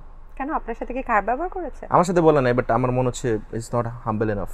তার আসলে মানুষের প্রতি আরো বেশি, মানে ফ্রেন্ডশিপের হাত সবার প্রতি বাড়ায় দেওয়া উচিত, আরো হাম্বল হওয়া উচিত। আচ্ছা, অ্যান্ড অ্যারোগেন্স কম হওয়া। আমার একটু মনে হয়েছে যে সে অ্যারোগেন্ট, এটা না হওয়া উচিত। আচ্ছা, আপনি রাকিন আফসারের কাছ থেকে কি নিতে চান? কিছু নিতে চাই না, সবকিছু আমার বেটার আছে, আমি কোনো কিছু নিতে চাই না। আচ্ছা আচ্ছা, I have everything better things. আচ্ছা, ওকে। ডানা ভাই জোস নিশ্চয়ই জানেন, তার থেকে আপনি কি নিতে চান? ডানাপুর থেকে নিতে চাই, উনি এত এনার্জেটিক, হাসি খুশি কেমন থাকে, তার থেকে হাসি খুশি না হ্যাপিনেস নিয়ে নিতে চাই। ডানা ভাই যদি কন্টেন্ট ক্রিয়েশনে না আসতো তিনি কি করতেন, কি করলে ভালো হতো? কর্পোরেট জব করতেন উনি, কন্টেন্ট ক্রিয়েশন উনি ওটা এখনো already করে। করেন। হ্যাঁ, এটাই কর্পোরেট জব করতেন। ওকে, কারিনা কায়সার, তার থেকে আপনি কি নিতে চান? তার থেকে নিতে চাই মুভির চান্স, সে মুভিতে চান্স পেয়েছে, আমি পাইনি। সেট ও আচ্ছা, আর কি দিতে চান তাকে? তাকে দিতে চাই হচ্ছে কারিনাপুকে কি দিব? কারিনাপুকে তার ফ্রেন্ড ডানা ভাইকে নিয়ে দিয়ে দিব। নেন আপনার ফ্রেন্ড, এই যে সুনের তাদের দুজনে একসাথে অনেক ভালো লাগে। কারিনা আপু, ডানা কাইসার, সরি কারিনা কাইসার, ডানা ভাই দুজনকে। একদমই। সুনেরাকে কি দিতে চান আপনি? কোন সুনেরা? সুনার বিন্দে কামালটি সুনেরা, কোন সুনেরা? আহ, রাফসান দা ছোট ভাই সুনেরা? এটা কোনো কথা? হ্যাঁ, রাফসান দা ছোট তাকেই ভাই বলছি, সুনেরা, হ্যাঁ। ওকে আমি রাফসান দা ছোট ভাইকে দিতে চাই, Already যেটা তো অলরেডি আছে, বাট তাও দিতে চাই যে তোমরা ফ্রেন্ড না হয়ে তোমরা এখন বিয়ে করে ফেলো। কেন? আপনি রাফসান একটা কথা রাফসানের বলছে বিয়ে না দিতে যে ইউ চান? Can find a good wife in your friend, এটা বলছে না? এটা কিছুদিন আগে মুখ ফসকে বলে ফেলছে, বাট ওইটার পর থেকে আমার মনে হচ্ছে যে ওদের দুজনকে একসাথে অনেক ভালো মানাবে, মানে সেই মানাবে, ভালো মানাবে। বাহ, চমৎকার। কেন আপনি কেন সুনেরাকে চাইলেন না? আপনি আমি কেন নিজেও চাবো ভাই? চাইলেন। ভাই ব্রাদার রাফসানের আমি কেন চাবো? আচ্ছা বাই দ্য ওয়ে, আমি যেমন বলতেছি সাউন্ড লাইক স্টেটমেন্ট যে ওদের মাঝখানে কিছু আছে, আমি জানি না, বাট হ্যাঁ। মেবি থাকলে আমি খুশি হব, অনেক সুন্দর লাগবে, কিউট লাগবে ওদের। আচ্ছা, আপনি সুনেরা থেকে কি নিতে চান? আমি সুন্দর থেকে নিতে চাই হচ্ছে অত কম দামে ভালো জিনিসপত্র কেমনে কিনে, এই স্কিলটা নিতে চাই। সুনেরা কি আছে যেটা আপনার নাই? সুনের কি আছে আমার নেই? Maybe as a content creator হিসেবে ও এত কন্টেন্ট ক্রিয়েটর হ্যাঁ। হিসেবে সুনের থিঙ্ক পজিটিভ, বি পজিটিভ। আমি পজিটিভই ভাবছি। সুনের কি আছে আমার নাই? ওর গুড লাইটিং আছে বাসায়, আমার লাইট টাইট অত আরেকটু লাইট কিনা দরকার। ওর Okay. বাসায় অনেক সুন্দর সুন্দর লাইট, ব্যাকগ্রাউন্ডও সুন্দর আছে, নাইস একটা ওর থেকে ব্যাকগ্রাউন্ড নেওয়া দরকার আমার। আচ্ছা, আপনার একটা গোপন প্রতিভা? আমি 30টা ভোকালে মিমিক্রি করতে পারি, ও রিয়েলি? ডিফারেন্ট ভোকালে। হ্যাঁ, ওকে, আজকে তাহলে আমরা এটা দেখবো। ও আচ্ছা, আরো একটা বিষয় আছে, মিস চকলেটের কি আছে যেটা আপনার নাই? আমি না এটা কোনদিন এমনি এত ক্রিটিক্যালি ভাবিও নাই যে মিস চকলেট কি আছে আমার নাই। চিন্তা করেন, আপনার আমার যা আছে I am very much happy with that. মানে আমি ক্যান মিস চকলেটের জিনিসপত্র কন্টেন্ট ক্রিয়েটর হিসেবে কন্টেন্ট ক্রিয়েটর হিসেবে এই একটা টিকটক অ্যাকাউন্ট, মানে ওর মতো টিকটক অ্যাকাউন্ট আমার নেই, আচ্ছা, লিপসিং rich. টিপসিং করা হয় এরকম। ওকে, রেস্টুরেন্ট থেকে সর্বশেষ কি চুরি করেছেন? রেস্টুরেন্ট থেকে কি চুরি করছি? Tissue, I think. টিস্যু? হ্যাঁ। আপনি নাকি হোয়াইট সসের বোতলও চুরি করে? না ওইটা তো প্রমোশনাল পারপাসে বলা। কখনো সসের বোতল চুরি করছেন? না। লাস্ট কি চুরি করেছিলেন? কি লাইফে না রেস্টুরেন্টে? লাইফে কি চুরি করছি লাস্ট? কারো মন? এটা আমি যার মন চুরি হয়ে গেছে সেই জানবে, আমি কেমনে জানবো? আমি তো জানি না, আমার থেকে মন বলে নাই সে। বস্তুগত কি ম্যাটেরিয়ালিস্টিক কি চুরি করছি লাস্ট? না কেমন কিছু চুরি করা হয় না, বাট করতে পারি হয়তো। কি করবেন? মানে আর্থিক মন্দা যাইতেছে ওয়ার্ল্ডের, এত তো সামনে হইতে পারে। মানি ব্যাগটা কই? ঠিক হইতে পারে আমার ব্যাগের মধ্যে থাকতে পারে। আচ্ছা, আপনার কি মনে হয় যে পিপল আর লাফিং উইথ ইউ অর লাফিং at you? With me. With me, ওকে। আচ্ছা, নীলান্ত আহমেদ কে?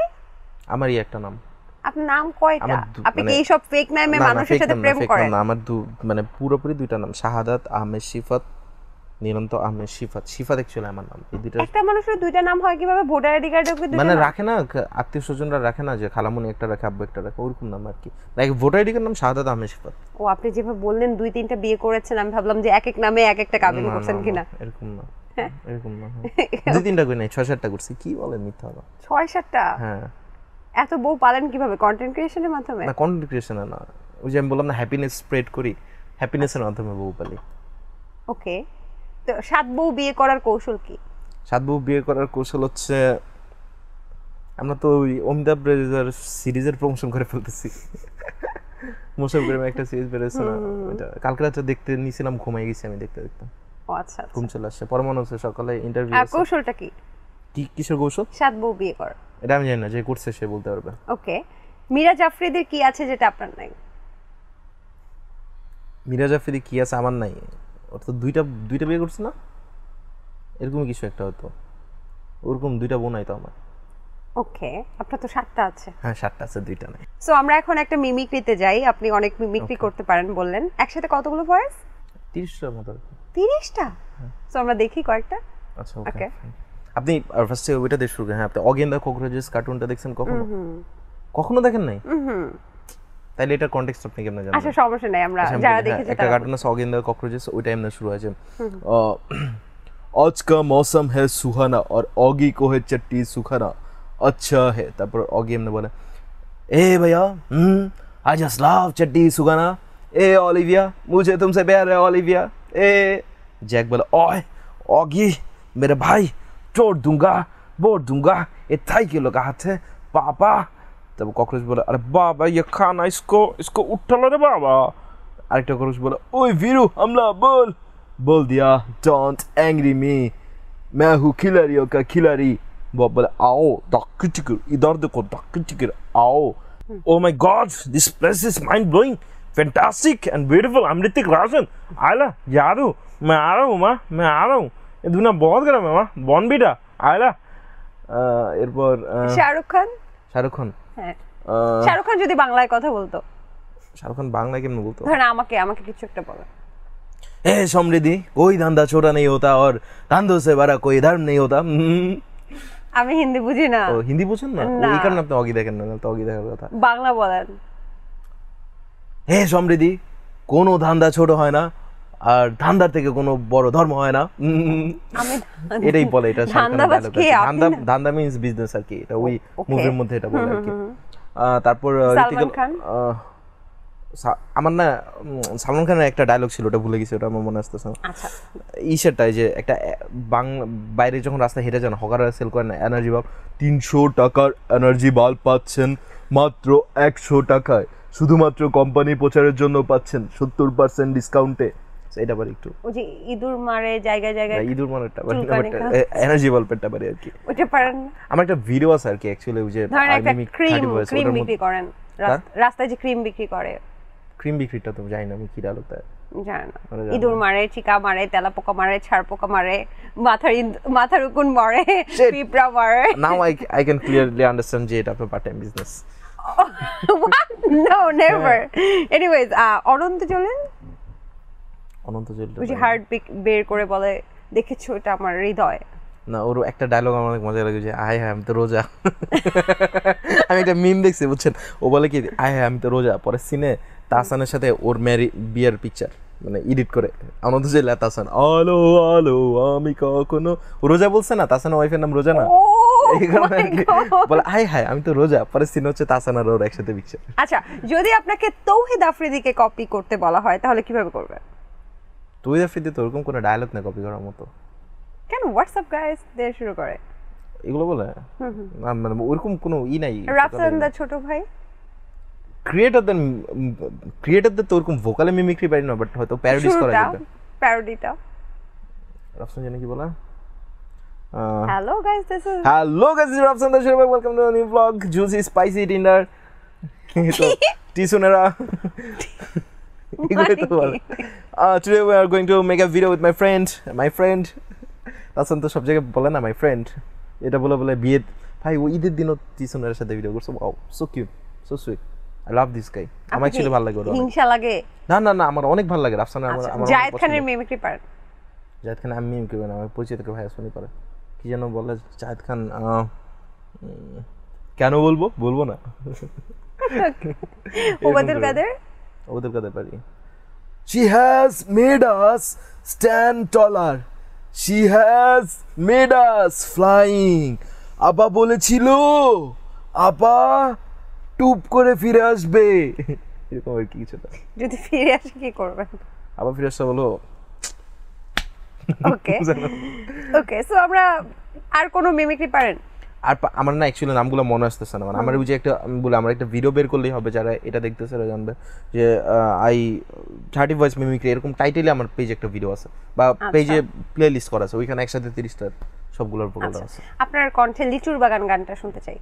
আমি গান একদমই গাইতে পারি না। আপনি নিজেও তো স্বরচিত গানও তো করেছেন। ওইগুলো আছে, বাট ওইগুলা কি জানি যে দাড়ি আমার কেন দাড়ি ওঠে না, হ্যাঁ এগুলো নিজের গান আমি নিজে পারি, অন্যগুলো। আচ্ছা তাহলে আমরা শেষে শুনবো, ঠিক আছে? ওকে, আপনার সিনেমায় যদি আপনি নায়ক হতেন আর এই নায়িকাদের নাম বলবো, তাদের সাথে আপনার সিনেমার নামটা কি হতো? ওকে ঠিক আছে, সো হেজিম্যান আর জেফার। না, আমার গানের নাম হতো যে সিনেমার নাম হতো না, সিনেমার নাম হতো বেনিখুলে। কি বেনিখুলে? ও আচ্ছা, ওই বেনিখুলে।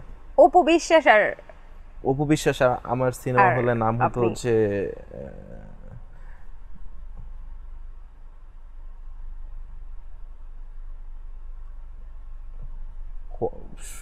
কি নাম হতো অপু বিশ্বাসের সাথে নাম হলে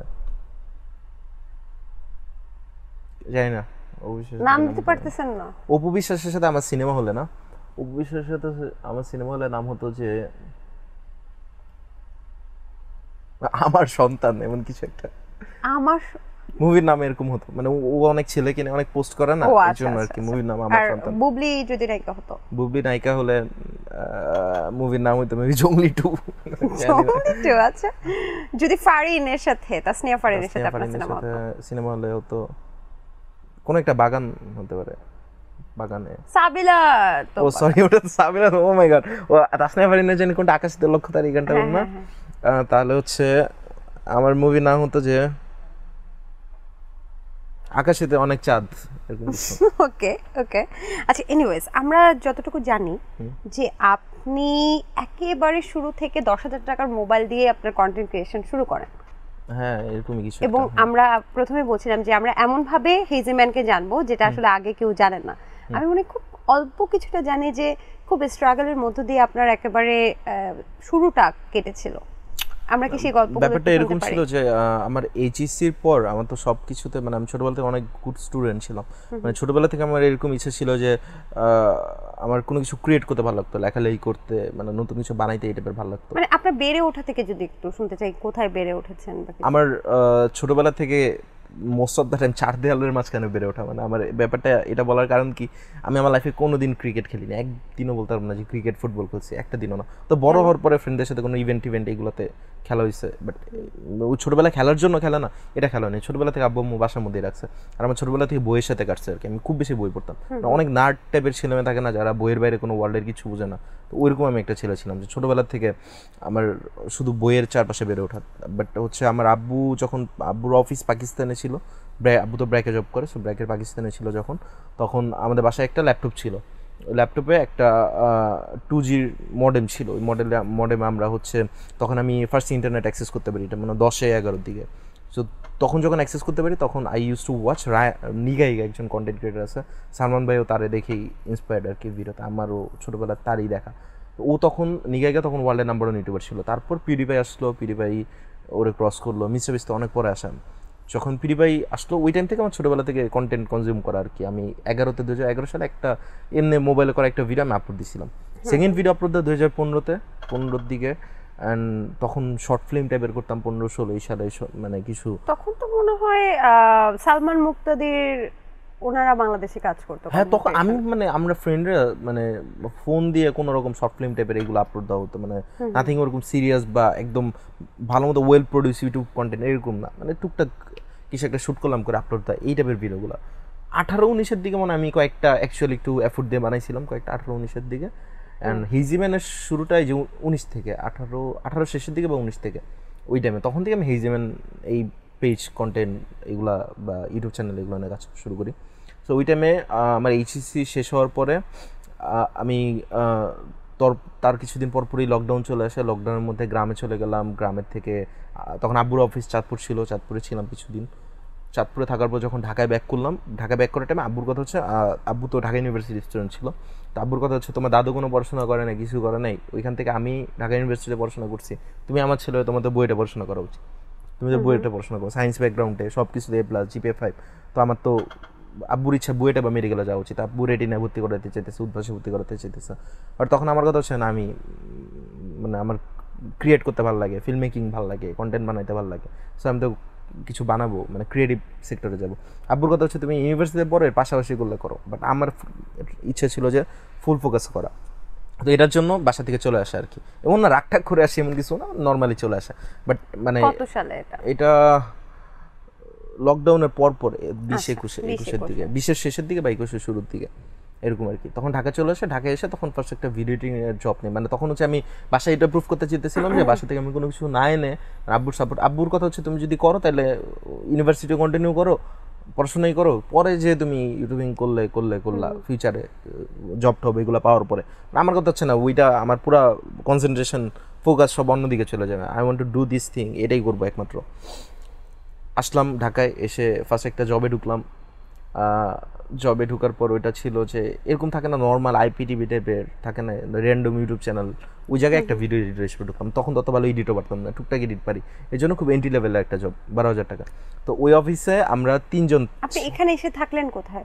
ও ঢাকায় যে জবে ঢুকছিলাম না, ওই অফিসটা এরকম ছিল, অফিসে 3 জন, অফিসের মালিক যে সে, অফিসের পিয়ন একজন, আমি একজন। তো ওই পিয়ন আর আমরা ওই মালিকের একটা বাসার একটা রুম ছিল, ওই রুমে থাকতাম আমরা। তো ওই থাকা খাওয়া বাবদ সে আমাদের থেকে কয় হাজার টাকা নিত, 5,000 টাকা নিত মনে হয়। 11,000 টাকা, 12,000 টাকা বেতন আর 5,000 টাকা নিয়ে নিত। হ্যাঁ থাকা খাওয়া এটা 6, 7, 8, 9, 10, 11, 12, 7,000 টাকা আপনার হাতে থাকতো। 5,000 না 6,000, সরি 6,000 টাকা নিত। তাহলে 6,000 টাকা আরো থেকে যেত আর কি। ওই 6,000 টাকা দিয়ে ভালো মতোই চলাফেরা, তখন তো কোনো খরচ নেই, 6,000 টাকা অনেক টাকা মনে হতো। তো তখন এই জব করতেছি ওই অফিসে 3 জন, সকালে প্রতিদিন রুটিন হচ্ছে আসতাম, আইসা ওই তার কিছু এলাকার বিভিন্ন প্রোগ্রামের এগুলো ভিডিও ছিল, এগুলো এডিট করতাম। আর ওই যে পিয়ন ছিল সে ড্রাইভারের কাজও করতো, পিয়নের কাজ করতো, সব কাজই করতো। তো হঠাৎ করে একদিন হলো কি যে পিয়ন যে ছিল সে জব মানে বলতেছে ছুটি নেবে 7 দিনের, 7 দিনের ছুটি নেবে। অফিসের মালিক যে ছিল সে আমার ডাইকা বলতেছে যে 7 দিনের ছুটি নেবে, কাজ করে 7 দিন সকালে উনি ও চা বানায়, তুমি চা বানাইলে আমরা দুজনে একসাথে খেলাম, খারাপ কি? মানে ওকে ফাইন, তো খারাপ কিছু না, অফিসে আমরা দুজনই তো চা বানায় খাইলাম সকালে, কোনো প্রবলেম নেই। মজার ব্যাপার হচ্ছে 7 দিন পর ওই লোকটা ফেরত আসে না, লোকটা 7 দিন পর আর আসে নাই, পিয়ন আর ফেরত আসে নাই। না আসার কারণে 7 দিন পর চা বানানো আমার কন্টিনিউ হইতেছে, তাও কোনো মজার ব্যাপার, চা বানাই সকালে কতক্ষণই লাগে চা বানাইতে। কিন্তু এই জায়গায় ঝামেলাটা হইতেছে কি যে এমন একটা সিচুয়েশন হয়েছে 10-15 দিন বা 1 মাস পরে যে বাইরের কেউ আসলো, কোনো গেস্ট আসলো ওই অফিসে চা বানানোর কাজ আমি করতেছি, বাইরে থেকে বিস্কুট আনা লাগবে, এই কাজ আমি করতেছি। সো মানে টিকতে গেলে পিওনার কাজ আমি অফিসে করতেছি, মানে ছোটো করে বলতেছি না, বাট আমি তো ওই কাজের জন্য ঢুকি না, আমি ঢুকছিলাম ভিডিও এডিটর হিসেবে। বাট ভিডিও এডিটিং তার অত লাগতো না, যখন লাগতো এটা করতে, বাকি টাইম পিওনার কাজ টাজ টুকটাক তার বাসার বাজার নেওয়া পর্যন্ত কাজ আমার দেওয়া করেছে। আর ওই 1 মাস তো হুট করে আমি নতুন জবে, ঢাকায় তো না আমার কোনো কানেকশনও নাই তেমন কিছু, আমার অল্প কয়েকটা কন্টেন্ট ক্রিয়েটর ফ্রেন্ডস ছিল, অতনু ওরা কয়েকজনের সাথে কানেকশন আছে, এছাড়াও তখন কারো চিনিও না। তো ওই টাইমে আমি হুট করে জব সুইচ করা পসিবল ছিল না, আর আমি অত ভালো এডিটিংও পারি না তখন, কারণ ফার্স্ট সারা জীবন একটা ফোন ছিল, ফোনে এডিট করতাম, এগুলো পারি। তো আস্তে আস্তে স্কিলটা একটু বাড়াইতে বাড়াইতে 1 মাস পরে আমি আরেকটা জবে ঢুকলাম, ওইটাও এরকমই 12-13 হাজার টাকা ছিল। ওইটা বাড়িধারা ডিএইচএস এর মধ্যে আরেকটা অফিস ছিল, একটা রিয়েল এস্টেট গ্রুপ, ওদের একটা ওইখানেও এরকমই মানে ওইখানে এডিটর হিসেবে, ভিডিও এডিটর হিসেবে ওইখানে ঢুকা। ওইটা ঢুকার পরে কাহিনী হয়েছিল কি, ওটায় টাকা দিত না, মানে স্যালারি দিত না, 1 মাসের স্যালারি 2 মাস ঘুরাই দিত। ধরেন আমার প্রতিদিন সকালে 10টা বাজে অফিসে ঢুকতে হতো, 10টা 15-তে পরপর 2 দিন আসলে 1 দিনের স্যালারি কেটে দিত। তো 12,000 টাকার থেকে শুরু করে 12,000 টাকা স্যালারি জব, তার মধ্যে ধরেন মাঝখানে 2-1 দিন লেট হলে টাকা কেটে দিত। তো এমন হতো যে টাকা ঠিক মতো পাচ্ছি না, বা মানে টাকা ঘুরায় দেয় অ্যাকাউন্টসে, মাসের 15 তারিখ অ্যাকাউন্টসে যে দাঁড়ায় থাকতে হতো, মানে খুব বেশি ফেক কর্পোরেট ব্যাপার স্যাপার, যে অ্যাকাউন্টসে যে দাঁড়ায় থাকো, দাঁড়ায় থেকে আজকে আইসো না, কালকে আসো, আরো কয়েকদিন পর আসো, আজকে 5,000 টাকা নিয়ে যান, কয়দিন পর আসবেন, এখন দেওয়া যাবে না, এই 12,000 টাকার কাহিনীতে এগুলো করতো। ওইখান থেকে আমার জয়েন করা হয়েছিল, ওইখান থেকে আমার তখন আমার কিছু ভিডিও পপ আপ করা শুরু করে আর কি 21-এর মধ্যে। তো তখন আমি ওই জবটা ছাড়ার পরে আমি তৈদা ফ্রিদির টিমে কাজ করছিলাম কিছুদিন।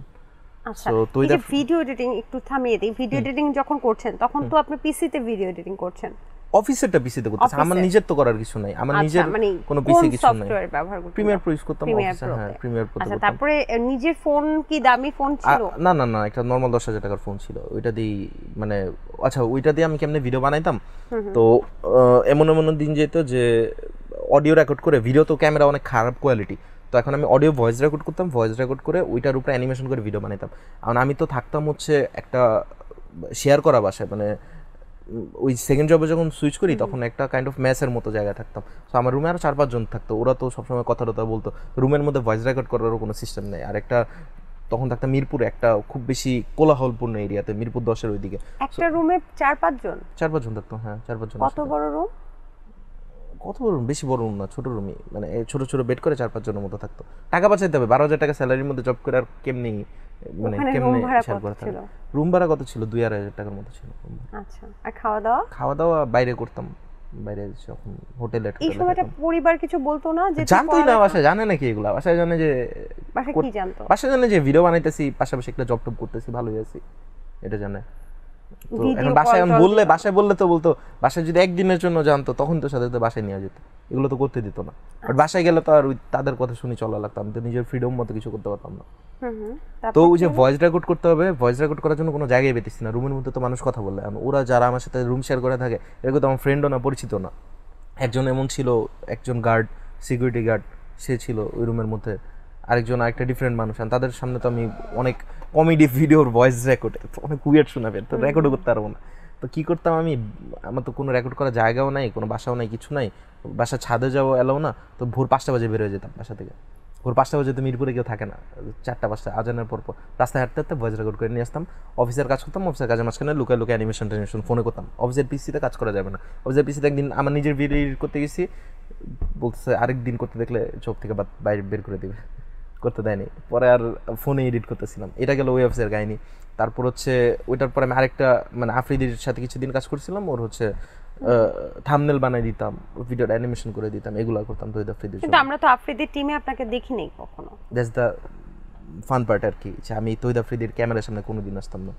ওই টাইমে রাহি নিজের, তৈদ আফ্রিদি অন্য টিমের যারা ছিল ওরা, রাহি তারপর আরও যে ছিল অনেকে, নিজের রাহি তো নিজের ক্যারিয়ার পুরো বানায় নিছে, বা তার আশেপাশে অনেকেই বিজনেসম্যান যারা আছে ওরা এসা তৈদ আফ্রিদির ইউজ করে অনেক কিছু করে নিছে। বাট আমি জীবনে সবসময় এটা মেক শিওর করতাম যে ওর ক্যামেরার সামনে যাতে কোনোদিন আমার না দেখা যায়। মানে আপনাকে রিকোয়েস্ট করেছিল আসলে? না, ক্যামেরা চালু হলে আমি অন্যদিকে চলে যেতাম, আমি থাকতামই না ক্যামেরার সামনে। আচ্ছা, আমরা একসাথে অনেক দিন একসাথে কাটাইছি, কিন্তু আমি ওর ক্যামেরার সামনে কোনদিন আসতাম না, কারণ আমি চাইতাম না যে কেউ তৈদ আফ্রিদির কারণে আমার চিনুক। আমি চাইতাম হিজিম্যানের কারণে হিজিম্যানের চিনুক, তৈদ আফ্রিদির কারণে জ্ঞান চিনবে, ওইটা চিনলে আমার লাভ কি? তো কোনোদিন ওর ক্যামেরার সামনে আসেনি, মানে 1 বছরের উপর আমরা একসাথে কাজ করছি, কিন্তু কোনোদিন 2-1টা ভিডিওতে ওর একটা মানে থাম্বনেল বানাই দিতাম, ওর ভিডিও টুকটাক অ্যানিমেশন করে দিতাম, ওর টুকটাক অডিওর কাজ করে দিতাম, এরকম কি টেকনিক্যাল কাজ করতাম। বা ওর সাথে কোথাও গেলে কোনো স্ক্রিপ্টের প্ল্যানিং দেওয়া, ওই জায়গার প্ল্যানিং দেওয়া, ব্র্যান্ডের কাজের প্ল্যানিং দেওয়া, এগুলোর জন্য কাজ করতাম।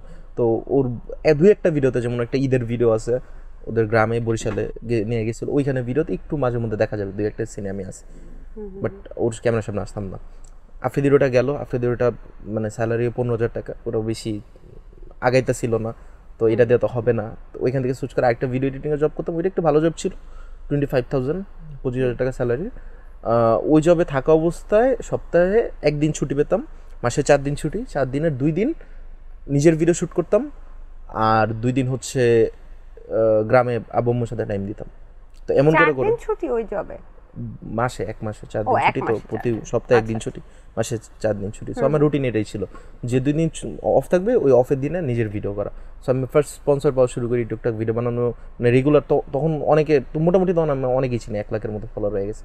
ওই টাইমে আমি এরকম সারাদিন জব করতেছি আর পাশাপাশি ভিডিও করতেছি। সো আমার এখন গ্রোথটা আরও ফার্স্ট দরকার ছিল। তখন ওই অফিসে সকাল 9টা থেকে বিকাল 4টা পর্যন্ত ওই অফিসে করতাম, বিকাল 5টা থেকে রাত 10টা পর্যন্ত স্কেন মিডিয়াতে, মানে সামিরের একটা অফিস, আমার ফ্রেন্ড আছে, ওর অফিসে ভিডিও এডিটিং করতাম পার্ট টাইম। তো 2টা জব করতাম, তো একটাতে পেতাম 25 আর সামিরেরটা পেতাম 45,000 টাকা। এইটা হলো ফার্স্ট একদম একটু ইনকাম টপ করে বুস্ট করলো যখন 2টা জব একসাথে করতাম। 9টা থেকে 4টা একটা, বিকাল 5টা থেকে রাত 10টা একটা, এমনি 2টা জব একসাথে ম্যাচ করে চলতাম। আর এর পাশাপাশি উইকলি একদিন হলো নিজের ভিডিও বানানো, এমনি হলো কিছুদিন যাইতে থাকলো। এর পাশাপাশি এর পর আচ্ছা ফার্স্টের দিকে তো যে বললাম না, মানে ক্যামেরা কিছুই ছিল না। মাঝে মধ্যে আমি তো একটা ফ্রেন্ড আছে, ভাই ব্রাদার আছে, আদিত্য রহমান, ওর ক্যামেরা দিয়ে ও শ্যুট করতে দিছিল একবার, ওর ওইখানে ওর বাসায় যেয়ে শ্যুট করে আসতাম। বা আরেকটা ফ্রেন্ডের আইফোন আছে, ফ্রেন্ড জিহানের বাসায় যে ওর ফোনটা একটু ধার নিয়ে বাসার ছাদে যেয়ে শ্যুট করে আসা। সো আমার একটা স্টাইল হয়ে গেছিলো। যেমন আদিত্য আর আমি একটা রোস্টিং ভিডিও করছিলাম অনেক আগে, রাকিব হোসেন, ওটা 6-7 মিলিয়ন গেছিলো। সো অনেকে তখন ভাবতো যে বাসার ছাদে ভিডিও করা মেবি আমার সিগনেচার স্টাইল আর কি, বাসার ছাদে বা আউটডোরে ভিডিও করা। তো ওই টাইমে এখন তো আউটডোরে অনেক স্ক্রিপ্টের ডিমান্ডে করি, এখন স্টুডিও ম্যানেজ হয়ে গেছে। বাট ওই টাইমে আউটডোরে ভিডিও করার কারণ ছিল যে ইনডোর তো নাই, কেমনি ইনডোরে করবো, এই কারণে বাসার ছাদে করা হইতো। বাসার ছাদে এক ফ্রেন্ড থেকে ভিডিও করা হতো, যখন যার ক্যামেরা পাইতাম তারটাতে। জিয়ানের বাসায় যে জিয়ানের জোর করে উঠে ওর ফোনটা 1-2 ঘন্টার জন্য নিয়ে বাসার ছাদে যে ভিডিও করে, ওই video 1 million views, 2 million views. So সবাই তো দেখতো যে, মানে এই ভালো সাইডটা দেখছে, সাকসেসের সাইডটা দেখছে যে কেমনে এই ভিডিওগুলো হয়ে যায়, বাট এটার ব্যাক স্টোরি যে কি ছিল এগুলো তো কেউ দেখে না। এমন হয়েছে কখনো কারো কাছ থেকে ক্যামেরা বা মোবাইল ধার চেয়েছেন, সে অপমান করেছে? অপমান না, বাট চাই, মানে আমি না কখনো কারোর প্রতি কোনো কিছুতে ডিপেন্ডেন্সি ছিল না আমার লাইফে। মানে আমার ভিডিও এডিটিং এগুলো শেখা এমন না যে কাজের জব করতে হবে এই কারণে শেখা, এগুলো শিখতেছে আমার কোনো কিছুতে কারোর ডিপেন্ডেন্সি না। আজকে যদি আমার কেউ একটা এখনও যদি 10,000 টাকার ফোন দেয়, আমি সেম টাইপের কন্টেন্ট বানাবো। মানে আমার কোনো দামি ইকুইপমেন্ট বা অনেক ভালো ক্যামেরা ট্যামেরা এগুলো আমার কন্টেন্ট বানানোর জন্য দরকার নেই। আমার কোনো কিছু না। আমার এডিটিংয়ে কেউ আটকে রাখতে পারবে না, ভিএফএক্স করা দরকার হলে এগুলো নিজে করবো, আমার মিউজিকের কাজ করা দরকার হলে এগুলো নিজে করবো, সব কিছু করবো। তো কখনো এমন না যে কারোর কাছে কোনো কিছুতে ডিপেন্ডেন্সি ছিল। আচ্ছা, তারপর কি? তো ওই যে 2টা জব করা শুরু করি, ইনকাম একটু বাড়ে, তখন 2টা জব একটু প্রেশার হয়ে যায়। যখন অনেক বেশি প্রেশার হয়ে যাচ্ছিলো, স্পন্সরশিপ আসা শুরু হয়েছে, তখন আস্তে আস্তে একটা জব স্পন্সরশিপ এমনি চললো। পরবর্তীতে তো 2022-এর শেষে, 22শে ডিসেম্বরে মেবি জব ছেড়ে দেওয়া। হ্যাঁ, তখন কি জবের থেকে বেশি ইনকাম করতেছিলেন? আমি দেখতে পাচ্ছিলাম যে অনেক ক্লোজে আছে ব্যাপারটা। আচ্ছা, যে একটা মান্থলি স্পন্সরশিপ আসতেছে, 2-3টা হলে আমি জব টপ সব কভার করে নিতে পারবো। তো একটু রিস্ক ছিল, বাট একটু রিস্ক নিয়েছিলাম আর কি, যে ছাইরা দিয়ে দেখি কি হবে। যদি ভালো কিছু না হয় তাহলে তো আবার ঢুকতে পারবো, আমার তো স্কিল আছে। আপনার লাইফের চেঞ্জটা মানে তারপর বড় বাসা ভাড়া করা বা একা থাকা? হ্যাঁ, পরে সবকিছু, মানে তো ওই টাইমে যখন আমি ওই যে 4-5 জনের সাথে শেয়ার করে থাকতাম, আমার জাস্ট কয়েকটা কাঁধের ব্যাগে জামা কাপড় আর কিছুই ছিল না, বাসা থেকে তো কিছুই আনি নাই। ওই কয়েকটা জামা কাপড় এছাড়া কিছুই ছিল না। একটা বালিশ ছিল আর একটা ওই যে পাতলা কম্বল গায়ে দেয় না, ওইটাই তোষকের মতো ইউজ করতাম, এই কয়টা, এর বাইরে তো কিছুই ছিল না। এরপর নিজের এই যে এখন বাসা নেওয়া, রুম সাজানো, ফ্রিজ কিনা, নিজের ড্রিম পিসি বিল্ড আপ করা, আইফোন নেওয়া, যত জিনিসপত্র আছে সব কিছু তো স্পন্সরের টাকায় সব কিছু ভালো মতো করা। এবার লাস্ট 2-3 বছর যাবত কুরবানি দেওয়া, আব্বুর সাথে প্রতি মাসে ফ্যামিলিতে বড় একটা অ্যামাউন্ট কন্ট্রিবিউট করা, আশেপাশে রিলেটিভসদের লাইফে কন্ট্রিবিউট করা, নিজের লাইফে কন্ট্রিবিউট করা, নিজের লাইফস্টাইলে চেঞ্জ করা, নিজের ছোটো থেকে ছোটো। আমার মোটামুটি লাইফে তো ম্যাটেরিয়ালিস্টিক অত নিডও নাই, বাট চাওয়া পাওয়া যা ছিল সবই ফুলফিল করছি আর কি। যখন যেটা দরকার ফুলফিল নিজের থেকে করে ফেলছি। কি মনে হয় যে হিজিম্যান বা সিফাত যদি ওই জবটা করতো, মানে যদি লাইফে যে রিস্ক নেওয়াটা, ওটা তো খুবই রিস্ক ছিল, যে আসলে কি এই ধরনের কন্টেন্ট থেকে টাকা পাবো কিনা? আমি না কখনো মানে ওইরকম রিস্ক নিতাম, আমার না সবকিছু ক্যালকুলেটিভ রিস্ক ছিল। আমার না নিজের উপর বিশ্বাস ছিল কি, যে আমি কোনো মানুষের লাইফে ভ্যালু প্রোভাইড করতে পারলে আসলে মানে সাকসেসফুল হওয়ার ব্যাপারটা কি এরকমই। বা আমি বলবো না যে আমি কোনো সাকসেসফুল বা এমন কিছু, বাট মানে লাইফে ভালো কিছু করার পিছনের সিক্রেটটা কি, যে যখনই আমি অন্য কোনো কারো লাইফে ভ্যালু ক্রিয়েট করতে পারি তখন অটোমেটিক টাকাটা পকেটে আসবে, এটা স্বাভাবিক। আমি জানতাম যে আমি কন্টেন্ট বানাইলে মানুষের বিজনেসে হেল্প করতে পারলে বা মার্কেটিংয়ে মানুষে কন্ট্রিবিউট করতে পারলে এটা থ্রুতে তো আমার ইনকাম হবে। মানে আমি খুব বেশি ঘাটাঘাটি করতাম এগুলো না, পড়াশোনা করতাম আর কি। অনেক ইউটিউবে অনেক কোর্স করে ফেলা শেষ, আমার অনেক বিজনেস কোর্স করছি লাইফে, অনেক বই পড়ছি বিজনেস রিলেটেড। তো আমার এই ব্যাপারগুলো জানতাম যে এগুলো কিন্তু কেমনে সিফাত ওয়ার্কআউট যদি করবে। চাকরি করতো তাহলে কি আরো বেটার থাকতো নাকি এখন কন্টেন্ট ক্রিয়েশনে বেটার চাকরি করলে তো আমি কখনো আমার ইনকাম লিমিটেড থাকতো না। আমি হাইয়েস্ট 45 উঠছিলাম, তাও 2টা জব করে আমি 45,000 টাকা ইনকাম করতাম। 2টা জব, বুঝতেছেন? সকাল 9টা থেকে 4টা পর্যন্ত আপনি একটা না একটা কাজ করা, বিকাল 5টা থেকে রাত্র 10টা পর্যন্ত আরেক জায়গায় কাজ করা, রাত্র 10টা পরে সে নিজের কন্টেন্ট করা। মানে একটা মানুষ, আমি তো তখন 10-12 ঘন্টা জব করতাম, 10-12 ঘন্টা অন্যের জব করা। জব খুব মানে কার্ডস একটা থিং বাংলাদেশে। জবে আপনাকে খুব কথা শোনানোই হবে, জবে আপনার আরেকটা অথরিটি থাকবে, যত বড় জব হোক, জব তো জবই, অথরিটি থাকে। একটা মানুষকে সবসময় হ্যাপি রাখতে হয় আমার, তার অফিসের বসকে, অনেক ঝামেলা। সত্যি খুবই ইন্সপায়ারিং। কিন্তু একটা বিষয় একটু জানতে ইচ্ছে করছে যে আসলে চাকরি করে যে পরিমাণ আয় করা যায় তার কত গুণ বেশি আসলে কন্টেন্ট ক্রিয়েশনের যদি ইচ্ছা করে তাহলে আয় করতে পারে? অনেক বেশি আয় করা যায়। কন্টেন্ট ক্রিয়েশন আয় করে তিনটা ওয়ে আছে। একটা হচ্ছে ফ্রম মনিটাইজেশন, যেটা হচ্ছে সবচেয়ে লোয়েস্ট ফর্ম অফ ইনকাম। বাংলাদেশের মানুষ ভাবে মনিটাইজেশনের টাকা মানে সব টাকা। মনিটাইজেশন টাকা হচ্ছে সবচেয়ে নিচের সাইডের টাকা। মিডল টাকা হচ্ছে স্পন্সরশিপ, ব্র্যান্ড ডিলস, যেগুলো আমি এখন ইনকাম করতেছি। আর হাইয়েস্ট সোর্স অফ ইনকাম হচ্ছে নিজের একটা প্রোডাক্ট সেল করা। এটা বাংলাদেশে খুব কম ইউটিউবার করতেছে। রাফসান ট্রাই করছিল ব্লু বের করার, বাট পরে তো করেন না। সালমান ভাই যেমন গুজবাম্পস, তার ফ্যাশন ব্র্যান্ড আছে। বাট বাইরের দেশে সব বড় বড় ইউটিউবার দেখবেন, মিস্টার বিস্ট নিজের চকলেট ব্র্যান্ড আছে, ও সেল করতেছে। লোগান পল, জেক পল, ওদের প্রাইম আছে। তো নিজের প্রোডাক্ট থাকা হচ্ছে হাইয়েস্ট ফর্ম অফ ইনকাম। বাংলাদেশে বসে আপনি মাসে 10 লাখের বেশি ইনকাম করতে পারবেন নিজের যদি প্রোডাক্ট থাকে। 20 লাখও ইনকাম করা পসিবল। এই যে তানভীর টেইডার নামে একজন আছে, যে ইংলিশ বলে একটা পেজ আছে ওর, ও ক্যাজুয়ালি মাসে মানে প্যাসিভ ইনকাম 10 লাখ করে। ওর রেগুলার কাজ করা লাগে না, একবার একটা ফানেল ক্রিয়েট করছে, এখন বসে বসে মান্থলি 10 লাখ করে ইনকাম। আমাদের কন্টেন্ট ক্রিয়েটররাও তো আমরা দেখেছি 36 লক্ষ টাকার উপরে ইনকাম করে। স্ক্রিনশট আমরা আমাদেরকে দেখানো এখন আই ডোন্ট নো কতটুকু ট্রুথ, বাট লজিক্যালি তো করা পসিবল, মানে অনেক কিছু করা পসিবল লাইফে। বাহ, চমৎকার।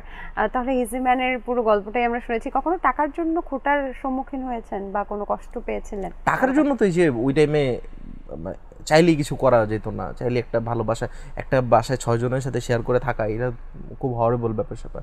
যারা থাকে তারা বুঝতে পারে যে মানে ওয়াশরুমের জন্য লাইন ধরে থাকা লাগে, বা বাসার মধ্যে গরম, ফ্যানও নাই ঠিক মতো। ওইটা খুব হরিবল লাইফ আর কি। এখন বাসায় এসি আছে, সবকিছু আছে আলহামদুলিল্লাহ। এখন টুকটাক তো করছি, যা যা দরকার সবই। বাহ, খুবই ভালো লাগলো যে ইজি ম্যানের গল্পটা কিন্তু খুবই চমৎকার ছিল। একেবারে 10,000 টাকার মোবাইল থেকে, বা একেবারে মোবাইল মনে হয় বাটন ফোনও ইউজ করতেন একটা সময়। বাটন ফোন ছোটবেলায় ইউজ করতাম, বাট ওই টাইম আব্বু একটা ফোন, অ্যান্ড্রয়েড ফোন কিনে দিয়েছিল। তো আমার বাসা থেকে ইনভেস্টমেন্ট আনা মানে লাইফের এই 10,000 টাকা। এরপরে আগে পরে কোনো দিন আমি বাসা থেকে কোনো কিছু আনিনি, বা কোনো ফ্যামিলি, কোনো রিলেটিভস বা কেউ কখনো বলতে পারবে না জায়গা থেকে আমি কোনো কিছু নিচ্ছি। সব কিছু নিজের থেকে করা। এখন আমার যে ফোন টোন, পিসি টিসি যা কিছু আছে, এভরিথিং ফ্রম মাই মানি। ইচ্ছা থাকলে উপায় হয়, সেটা হচ্ছে আপনার থেকে শেখা। মনে হলো খুব ভালো লাগলো যে বলে না যে আপনার থেকে কি শিখতে পারবো। আমার মনে হয় আজকের পর্ব দেখে মানুষ বুঝতে পারবে যে আপনার থেকে কি শেখার আছে। আমার থেকে অত বেশি শেখার কিছু নাই, আমি অতটা। ওকে, আপনার ড্রিম কি? আমার ড্রিম কি? আমার ড্রিম হচ্ছে লাইফে অলওয়েজ হ্যাপি থাকা, আর মানে মারা যাওয়ার আগে জীবনে অনেকগুলো মানুষের লাইফে কন্ট্রিবিউট করে যাওয়া। চমৎকার, অসংখ্য ধন্যবাদ আমাদের শোতে আসার জন্য। আপনি ভালো থাকবেন। Thank you so much. দর্শক, এই ছিল আজকে আমাদের আয়োজন। একটা বিষয় বলি যে চলছিল the viral show brought you by Pran Frooto, আর এটা আপনারা দেখতে পাচ্ছেন জাগো এফএম এর অফিসিয়াল ইউটিউব চ্যানেল, এবং এটার ক্লিপসগুলো কিন্তু আপনারা দেখতে পারবেন জাগো এফএম এর ফেসবুক পেজে। সো আজকের মতো টাটা বাবাই বলে দিচ্ছি। সবাই ভালো থাকবেন, সুস্থ থাকেন, আর আশেপাশের মানুষগুলোকে ভালো রাখবেন। টাটা।